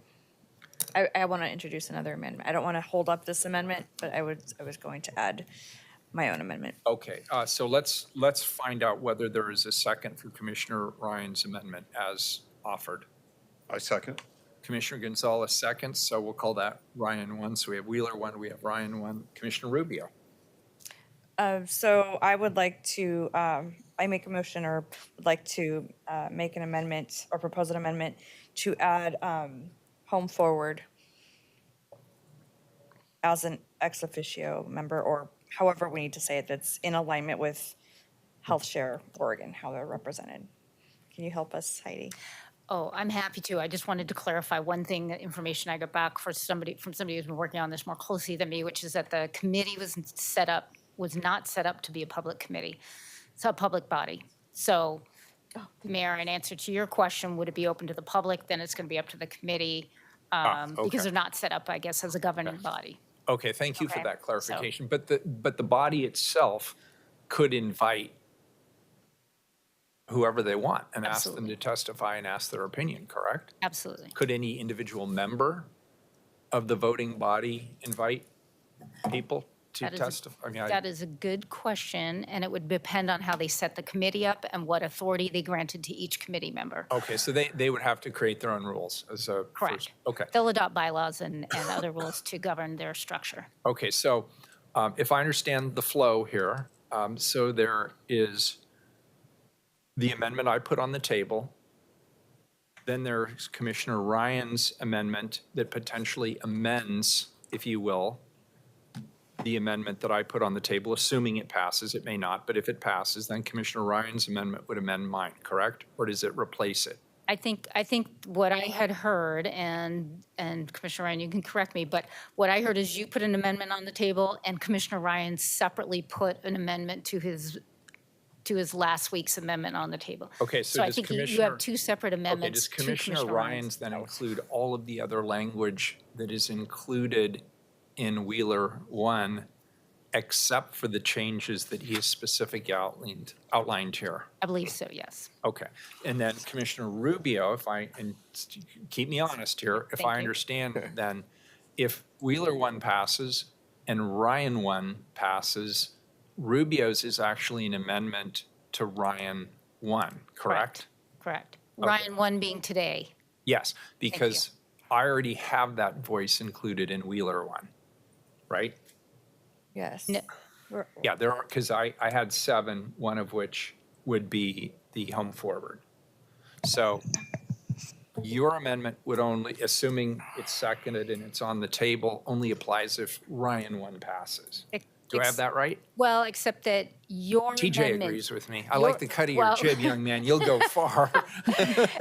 There we go, sorry. I agree with you, except I would just as a point of clarification, your amendment did not specify who the 4 non-voting members were. It's in the IGA, is it not? It's I'm getting not head in the nods from IGA. staff. It is not.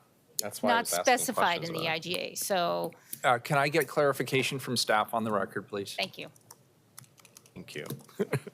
We're getting somewhere. This is tedious, but we are getting Mayor somewhere. Wheeler, just to be clear what your question was, you're asking for the existing 4 non-voting members prior to Correct. where they are specified. That's your Correct. question. Okay. Hello, Council. Sarah Morrissey for the record. So the 4 members are listed in the Homelessness Response Action Plan, which is your exhibit that is tied to the ordinance. So it is a exhibit within the IGA. Within that, it lists those 4 positions. That you mentioned earlier. Correct. Okay, great. Thank you. That clarifies. So Commissioner Rubio, back to you. You have an amendment. I have an amendment to add CEO of Home Forward right after CEO of HealthShare to Commissioner Ryan's amendment, should it pass. But should yours pass, it's already in there. Correct. I will second that.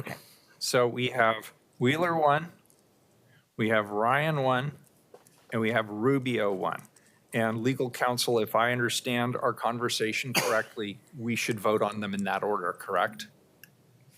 I think that correct. So yours, and then Commissioner Ryan. Ryan's will amend, if yours passes, Commissioner Ryan's will amend yours to change 7 to 4. Correct. Then it will, and make the other changes. And then if Commissioner Rubio's passes, it will change 4 Adds one to back. 5 and add in, yeah.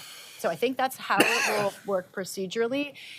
And then I guess the only question that I have, because Commissioner Rubio's was dependent on Commissioner Ryan's passing, is your amendment contingent on the mayor's passing today, Commissioner Ryan? Or is it independent? Like even if the mayor's fails, is yours still coming forward? Do we even have to cross that right now? Let's No, we worry can vote about on the it. mayor's Yeah, first and then let's ask take the Yeah, vote I'm and worry about clearly it. not. So we can. Yeah, I'm clearly not for 7. That makes sense. Can I do a summary as well? Since Yes, please, Commissioner. Last week existed, and we had an amendment that we approved, and it was to add 3 voting members. Have we voted yet to get rid of that? Or is that what we're doing right now? That the ordinance has been amended to add 3 voting members. So that exists. That's currently That what is we know. That is currently what exists in the ordinance. So the mayor's amendment would change that if it was passed? And if Yours that would had change passed, that then if mine yours would was change it passed. if it passed. Okay, great. So we went from 3 voting members last week to now considering 7 non-voting members, or my version 4, which just adds the health share, and then Rubio's, which would add 5. Correct. All right, just trying to simplify what has not been very simple. I had. Commissioner Maps is next. Oh, sorry. Go ahead. Let's just keep moving. Commissioner Gonzalez. Oh, thank you. I just wanted to follow up on my question prior to testimony. And I'm getting a message from my team, but I just wanted to confirm with your staff, Mayor. So Home Forward, and this really speaks to Rubio's Amendment 1, Home Forward is a vendor for the joint office or a recipient of funds, correct? Yeah. Could we get clarification from staff? And also the housing group. Okay. Do you need this back? Your steps in today. Welcome. Thank you.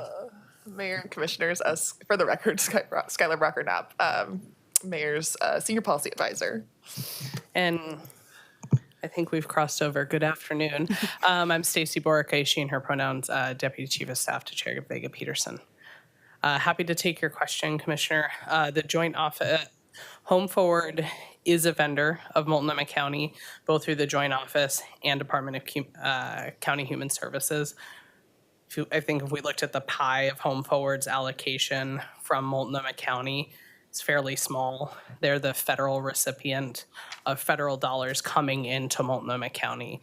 They oversee Section 8 vouchers, public housing, domestic violence, family unification vouchers. So all the vouchers that come in from HUD go through Home Forward. And I just wanted to make sure when what you described, the funds they receive from the county, the two categories, was one of those the joint office on homelessness or okay, well, I couldn't quite They hear do that, but- receive, they administer funds through what's called STRAW, which is short-term rent assistance. So short-term rent assistance, less than 24 months of assistance. Home Forward, through a network of dozens of providers, administers those funds, all of them community-based organizations. Okay, and what's any idea how much they receive from the joint office, like ballpark figure, what we're talking about? I don't know. Okay. I don't know. Depending on how long we're here, I might be able to find it, but I don't know it off the top of my head. That's helpful, and I very much appreciate Commissioner Rubio's amendment here. I understand what we're trying to get at. I have a general concern around recipients serving on the steering committee, as it's not specific to Home Forward. That's a general concern. I also have a general concern of this board being too big as a steering committee, and whether we can find a place for Home Forward or any of these providers on another layer in the org chart. But that's, I just am putting that out there. It's not specific to Home Forward. It's just they receive money from the joint office, and that at least raises questions whether they should be on the steering committee. But So I just have a question. So there's a vast distinction between a nonprofit that's receiving the majority of their operating budget from the joint office or the county, right, to perform services, versus Home Forward that is a small percentage of multi-million dollars from the federal government as passed through. Would you say that we have more to leverage from Home Forward if they were at the table? I think that Home Forward receives the largest allocation of HUD resources, and leveraging those resources locally and spending federal dollars first before we spend local dollars, I think is a smart strategy. And I think having HUD or Home Forward at the table as a quasi-governmental organization who can help leverage set policy that aligns with the work of the Steering and Oversight Committee and the Homelessness Response Team, I think casts a wider net in terms of the outcomes that we want to yield and keeps them closer to this work and sets priorities that are hopefully closer aligned to the work that the Steering and Oversight Committee and the Homelessness Response System are doing. Does that answer your question, Commissioner? Yeah, and the second part of that is, so do you feel like, will we have more, like, they're more likely to share their resources with a lot of the things that are going to come out of this effort with HRAP than if they're independently not connected? I guess I'm wondering, how do things stand now and versus what would be different if they were at the table? Can I supplement your question with one piece on Sure. what you're asking there? How is Home Forward putting any money into the joint office directly right now? And that's not quite what you were asking, but I just wanted to make sure. So I know they're a vendor and recipient, but are they contributing to currently to projects that the joint office is also funding? And if that's too complicated a question, I don't know that it's. Can we answer my question first? Yeah, I didn't mean to sidetrack. Yeah, I can answer Commissioner Rubio's question. So just to clarify, so Home Forward is the independent housing authority for the region. So that's why Stacy mentioned it was like a quasi-governmental entity. So a little bit different than just a regular kind of nonprofit or CBO organization. And I think traditionally, those conversations with Home Forward have happened separately and adjacent to kind of the homelessness system conversation happening. They have their own governance structure. Correct. Correct. And so the idea is to integrate those conversations at the Steering and Oversight Committee to ensure that, to Stacy's point, we are maximizing our federal dollars that are already coming into the region. So those vouchers that could be the housing placement vouchers for the folks that we're working with in the homelessness response system. So making sure that we're actually connecting all those pieces. To Commissioner Gonzalez's earlier question too, just so you are all aware, Home Forward is represented on the implementation subcommittee currently. But at a staff level, not the leadership level, Correct. which is different. Yes. Well, Commissioner, can you just clarify when you say not at a leadership level versus staff here? Because, I mean, certainly the CEO or the leader could choose to be at the implementation level. Yeah, but I would expect that the CEO probably wants their best operations person and tactician to be at the operations level. That's just an assumption. In the previous two meetings, yeah, it was not the CEO of Home Forward. Well, yeah, I mean, I'm, if they choose to prioritize, they can choose to send their CEO to join the implement. I understand your point to a certain extent, but it does sound like they have a place at the table, and I'll leave it at that. But Have you had all your questions? all my questions are answered. Thank you. Okay, and Commissioner Rubio, you have your hand up still? No. Nope. Commissioner Ryan? Yeah, well, I have the people who oversee this from the staff level and been working on this IGA for some time. First of all, I respect that. And it has come a long way from a few years where it was like watching paint dry when the mayor gave me this assignment and you tried to get any responses on the other side of the river. So I do see that it's more fluid today, and I appreciate that. How many years, when I came in, Home Forward was the managing partner, if you will, of the executive committee. It was like the Home Forward executive committee that I was a member of. Commissioner Myron was there. So it was basically what we're trying to build today. We had some system like that under Home Forward. How many years did they operate that? You were on that. You were also on the executive committee as a CEO of a provider at the time. So I think what you're referring to is a Home for Everyone. Oh, sorry, Home for Everyone. Yeah. And Home Forward is a separate organization. I just wanted to clarify because And I apologize the words for all doing sound the that. same. Imagine how similar their names are, and it's all the same CEOs, and all the people, that staff were the same. So I'm sorry that I didn't notice the differences. Yeah, no, I just wanted Yeah. to make sure I could answer your question appropriately. Okay, so now that we have the proper name, and they are quite connected, how many years did they operate that executive committee? Home Forward was a member of a Home for Everyone executive committee. didn't operate it. It was held by the chair and the mayor at the time. Okay, and then the staff responsibility always seemed like it came from the executive director. The executive director, I think that the Home for Everyone charter identified that the executive director, the CEO of Home Forward, as the housing authority, sat on the executive committee of a Home for Everyone. Okay, and during the Housing First era that still is here, but it was really strong then, they were a prominent player at the table. I think they're a large housing provider, Section 8 and affordable housing, and eviction prevention, rent assistance, and other Okay, pieces. I just want to get some context and history of their engagement in the world of the IGA. Question again. Commissioner Rubio? So I just want to be clear. I just want to make clear that that people understand Home Forward and a Home for Everyone are very distinct entities. Home Forward sat on that governing body, but they were not would you say that they were a significant player at that time on that body? No, they sat on the body and on both the executive committee, and then they were a part of the coordinating board.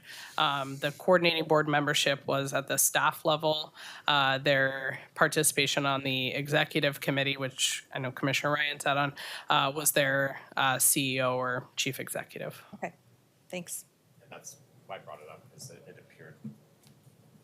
When I was on it, it did appear that they were significantly involved, and the mayor was on that as well.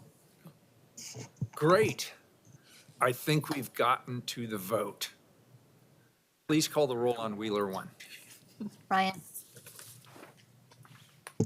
To no surprise, on this one, the largesse of it going up to 7 non-voting ex officio members was obviously too much for me to get to a yes on the IGA, so I vote no. Gonzalez. I'll vote no. Maps. We're voting on Mayor 1? Yes, correct. I'll vote yes on that one. Rubio. Yes. Wheeler. Yes, the amendment is adopted. Ryan 1, please call the roll. Ryan. Okay, so now the one from last week's officially dead. Correct. Okay, just thought we should all have that moment of clarification. I, again, think that it's important to have this representation at the table. I think balance is very important, and I think by adding these 3 plus the one from Health Share Oregon is just a perfect sweet spot in terms of building that balance and that creative tension that you need to actually see some more disruption and improvement to a system that's been quite stagnant for some time. I vote aye. Gonzalez. I just want to say I appreciate a lot of the dialogue here. As a general matter, I envision a steering committee being not overly large as a goal. I recognize what Commissioner Ryan was attempting to do to bring some outside voices to really the central crucial issue in our community right now, and an area where there's high level of dissatisfaction with the performance of elected officials, rightly or wrongly. So in thinking this through, I just want to acknowledge that. If I were to start from scratch, I'd want to have a small steering committee. I'm not sure, starting from scratch, I'd want to have a bunch of non-voting members there, particularly if it's not going to be a public meeting. It's really intended to shape long-term strategy and really where the rubber hits the road for electeds who will ultimately be held accountable for the performance of the system. So I'm going to support Ryan's 1, but I just want to make that general observation that I am concerned that overall we're going to end up with too big a board here that could be somewhat cumbersome for the next level of government to handle. But I vote aye. Maps. Aye. Rubio. Aye. Wheeler. So a couple of things I want to say here. First of all, these are ex officio non-voting members. I think it is valuable to have them in the room, but I would not want them to be voting members. I want to appreciate and acknowledge Commissioner Ryan. He and I have had a number of fairly intense conversations over this. This is something we both feel very passionately about. I appreciate that he has heard concerns and that he has changed his original amendment to reflect those concerns. And I appreciate where we are. And so I'm happy to support this amendment. I vote aye. Ryan 1 has also passed. To Rubio 1, please call the roll. Ryan. Can I ask a point of order question? Even though we did discuss this earlier, starting to feel like ranked choice voting. So we did Amendment 1 that was 7 non-voting. Yes. And we just did mine, which was 4. Correct. And they both passed with different numbers. Right, and it includes. Last one was 5-0, first one was Yeah, not. and yours includes Health Share Oregon, Okay. and they're not ex officio, which is great. Okay, so Okay. to, Now we're on Rubio, and Rubio's asking to add back Home Forward. so we'd go back to up to 5, okay. You go up one, correct, if it passes. Got it, wanted to make sure I was clear about voting no. Gonzalez. I just want to reiterate, I think Home Forward is an extremely important voice in this process. I'm just a little bit concerned as a vendor sitting at this level and just the size of what's contemplated here. I appreciate Commissioner Rubio's proposal and the discussion around it, but for those reasons, I'm going to vote no on this amendment. Maps. Aye. Rubio. I feel like we're leaving incredible potential to leverage federal dollars on off the table if we don't bring them to the table. And I think it's important for all of us to be in alignment. It's a small percentage of their budget, so I don't think they would technically qualify as the vendor that we have in mind when we're thinking about vendors. But I do really appreciate the dialogue with my colleagues. I'm voting yes. Wheeler. Yes, I vote aye. So Rubio 1 is also adopted. Colleagues, at this point, I'll take a temperature of the room. What we could do is add an amendment to make this an emergency ordinance. But I don't want to do that if everybody doesn't feel comfortable moving forward. I'm going to vote against the IGA. Then with that information, let me just make a couple of quick comments. First of all, I want to thank staff. I particularly want to thank Skylar and Sarah for nearly a year's worth of blood, sweat, and tears getting us to where we are today. And I believe where we are today is in a great position, and I appreciate your leadership. I want to thank the city staffs. Every commissioner's staff was heavily engaged in this process. At times, it was dense. At times, it was frustrating.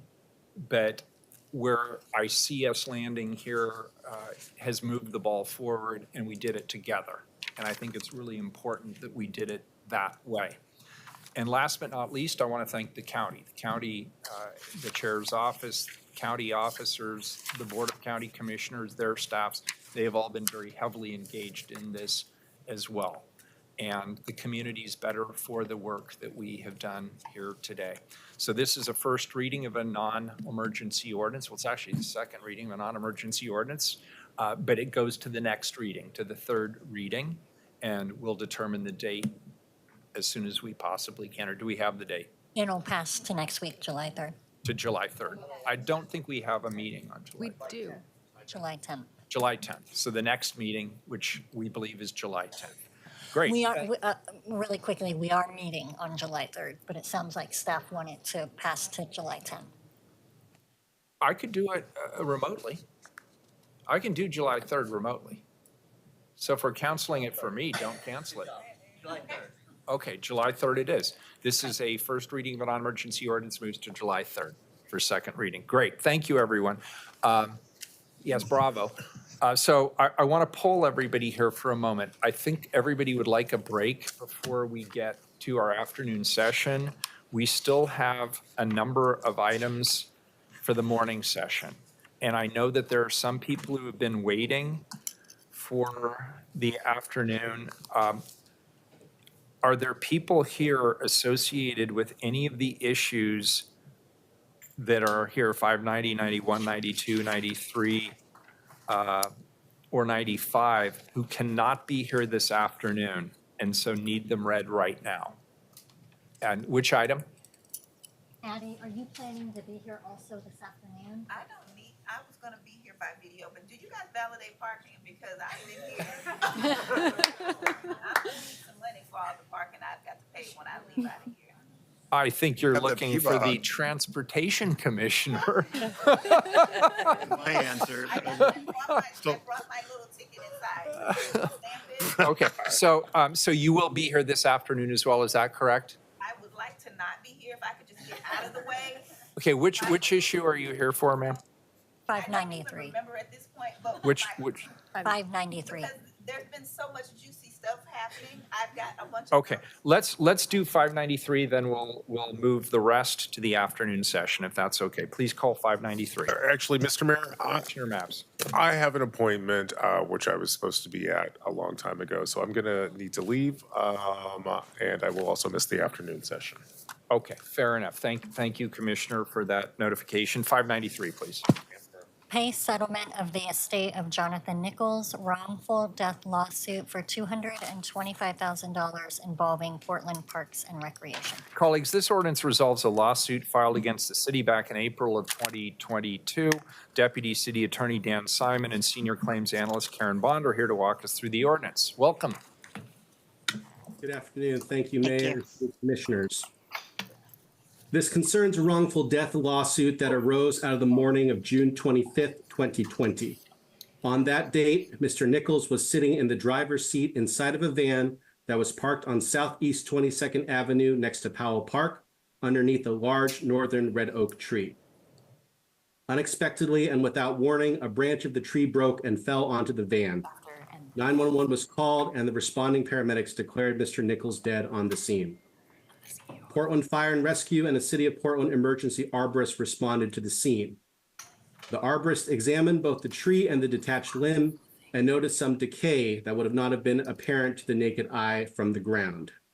There was a small stress fracture or break in the bark, which over a long period of time would have allowed moisture to enter the opening at the fracture location and cause decay. At the time this incident occurred, the Urban Forestry Department of the Parks Bureau did not have the resources or capacity to perform proactive inspections of trees throughout the city based on its funding at the time. However, with Portland voters approving the Parks Local Option Levy in November of 2020, Urban Forestry has been in the process of developing a tree maintenance program to proactively care for trees throughout Portland's parks. The settlement of $225,000 will fully resolve the lawsuit that arose out of Mr. Nichols' death. Mr. Nichols was represented by an attorney, and the city negotiated the settlement with Mr. Nichols' attorney and the assistance of a private mediator. The city attorney's office, risk management, and the Portland Parks and Recreation Bureau recommend a resolution of the lawsuit for $250,000. Does that, sorry, does that complete the presentation? Yes, Mayor, unless Very there are any good. questions. Any questions at this point? Question from legal counsel, I just lost my fourth member. Do I need to hold until we have our fourth member present? Because it's an emergency ordinance. Yes. I'll find them. Or do I just need to hold until we have the vote? Oh, I think we can continue. So we can continue, we just can't vote. I believe so. Yep. Okay, very good. Any questions at this particular point of legal counsel? If not, let's get right to public testimony. We've had people waiting patiently. Addie Smith. Welcome. Thank you for being here. So, no to the validating the parking. Come on up. The city council does not validate parking. I'm sorry, ma'am. So, give me a second to set up, please, before Sure. you start counting down. You And- bet. When you're ready, we'll And if we could, please show me the clock so that I'll know. Yeah, it's, it'll be right there.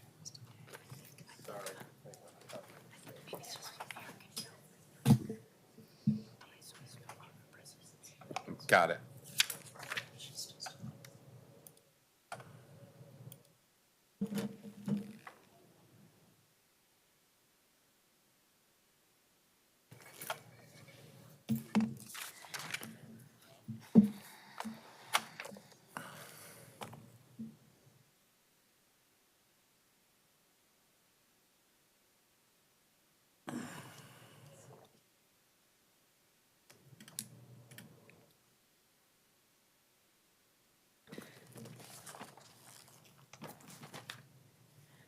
Before I begin, before we start counting on the clock, I saw a couple of people here, Chair Vega Peterson's Deputy Chief of Staff, and I saw Commissioner Sharon Mirren here.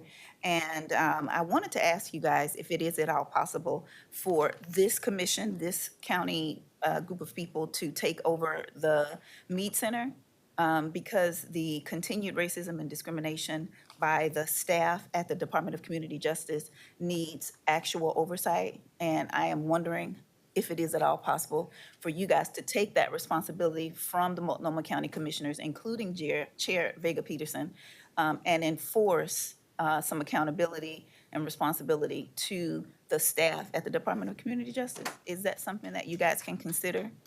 Because the racism I and don't know enough discrimination, about the issue to give you a straight I answer. will come back and I will expound. Okay? Thank you. And then I want to, another question here.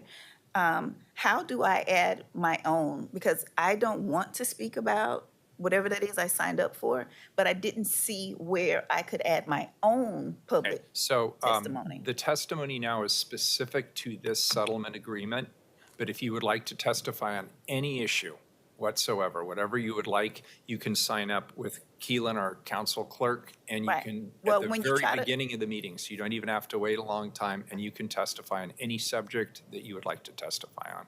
Right, and that's all well and good, but I've been here all day, so I would like to go ahead and speak, please. As a courtesy, we'll allow Thank it you. because you have been patient, but now you know if there's something else you'd like to discuss that is not specific to the agenda, communications is the best time to do that. And then, Right. and you don't have to wait for the whole meeting. Well, I signed up online. Okay. So I didn't see where I could sign up to Understandable. just. I can Yeah, help you. no Thank problem. you. Go Thank you ahead. very much. Okay. Now, here we go. My name is Addie Smith, and today is June 26th, 2024, and I am speaking before the Portland City Council. Black man and 78th richest person in the United States, billionaire Robert F. Smith, who paid off the student loans for the 2019 Morehouse College graduates, said in an interview that each year he is racially profiled, pulled over, and/or otherwise harassed by the police 4 to 6 times a year. Black man who's not a millionaire or billionaire yet, Jalen B. Smith, but who is a Morehouse graduate, has been racially profiled, harassed, arrested, erroneously charged with crimes he didn't commit, and forced under duress to take guilty pleas for crimes he didn't commit. The last time I spoke before the City Council, I informed all of you that I would either not vote at all in the upcoming presidential election or that I would be voting for President or former President Donald Trump because I am tired of voting for Democrats who never have the best interests of Black voters who in mind when we elect you to office. We may as well vote for our enemies. And Donald Trump is the enemy of democracy and all of us. But what Jalen has endured is not indicative of democracy either, and he is a registered Democrat voter. When I said I'm voting for Trump, I didn't just mean me. I meant Jalen's brother and sister, whom are registered to vote. I meant his grandparents, his aunts and uncles who are registered to vote, some of his friends from secondary school and college. Our entire family from across many states are disgusted by the genocide that is being allowed to happen in Palestine, but also the way that Oregon has continued to allow Judge Ricardo Menchaca to violate the law and Jalen's rights under the law. Judge Ricardo Menchaca has committed perjury from the bench. He has violated his codes of ethics and canons of conduct under the commission. He has not been admonished or reprimanded by Rachel Mortimer. I come to the council meetings to shed light on what's being allowed to happen to Jalen because when I vote for a Republican governor or when I vote down ballot, I want other voters to know why. When Jalen clears his name, the voters need to know why not only was Menchaca allowed to violate Jalen's rights and the law, but why no one did anything about it. I'm going to play a couple of videos here in my time. The first is of a woman who lied to police about being assaulted by Jalen. She called the police and lied after he wouldn't open his own door to his apartment that he did not share with her to let her inside. You can hear her outside his door banging on it and demanding to be let inside to, quote, talk, end quote. The second video is of Washington County sheriffs not serving Jalen papers to come to court. When you see them walk to his door on his video door camera and walk away with the papers in his hands. The third video is of the young woman having a FaceTime conversation with Jalen, wherein she tells him that she never loved him and had other men in his house when he wasn't home. Yet despite all of this evidence, Jalen's rights are still being violated by the people of this state. I'm going to end it there and not show the video, but on my next time that I'm here, which will be at the next one if I can get my name signed up, I'm going to show you guys that video because my son has been victimized by the state and has not been helped by anyone to clear his name. And he was under duress when he took that guilty plea after having been in whatever they call it, when they put you in some sort of a lockdown. Judge Menchaca, Judge Thompson, Judge Kathleen Proctor, these people violate the law without fear of anything happening to them. Thank And it's you. time to put that to an end. All right, thank you. And if you want, it's up to you. You could also forward the videos and Keelan can show you how to do that. We can Okay. get them before you Thank you. come back if you'd prefer Thank that. you. Thank you for your testimony. Does that complete testimony? It does. Please call the roll.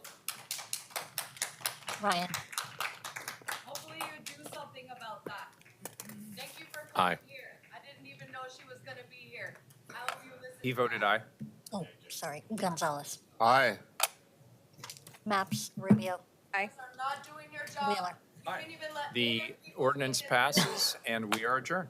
somebody out with the police because a native woman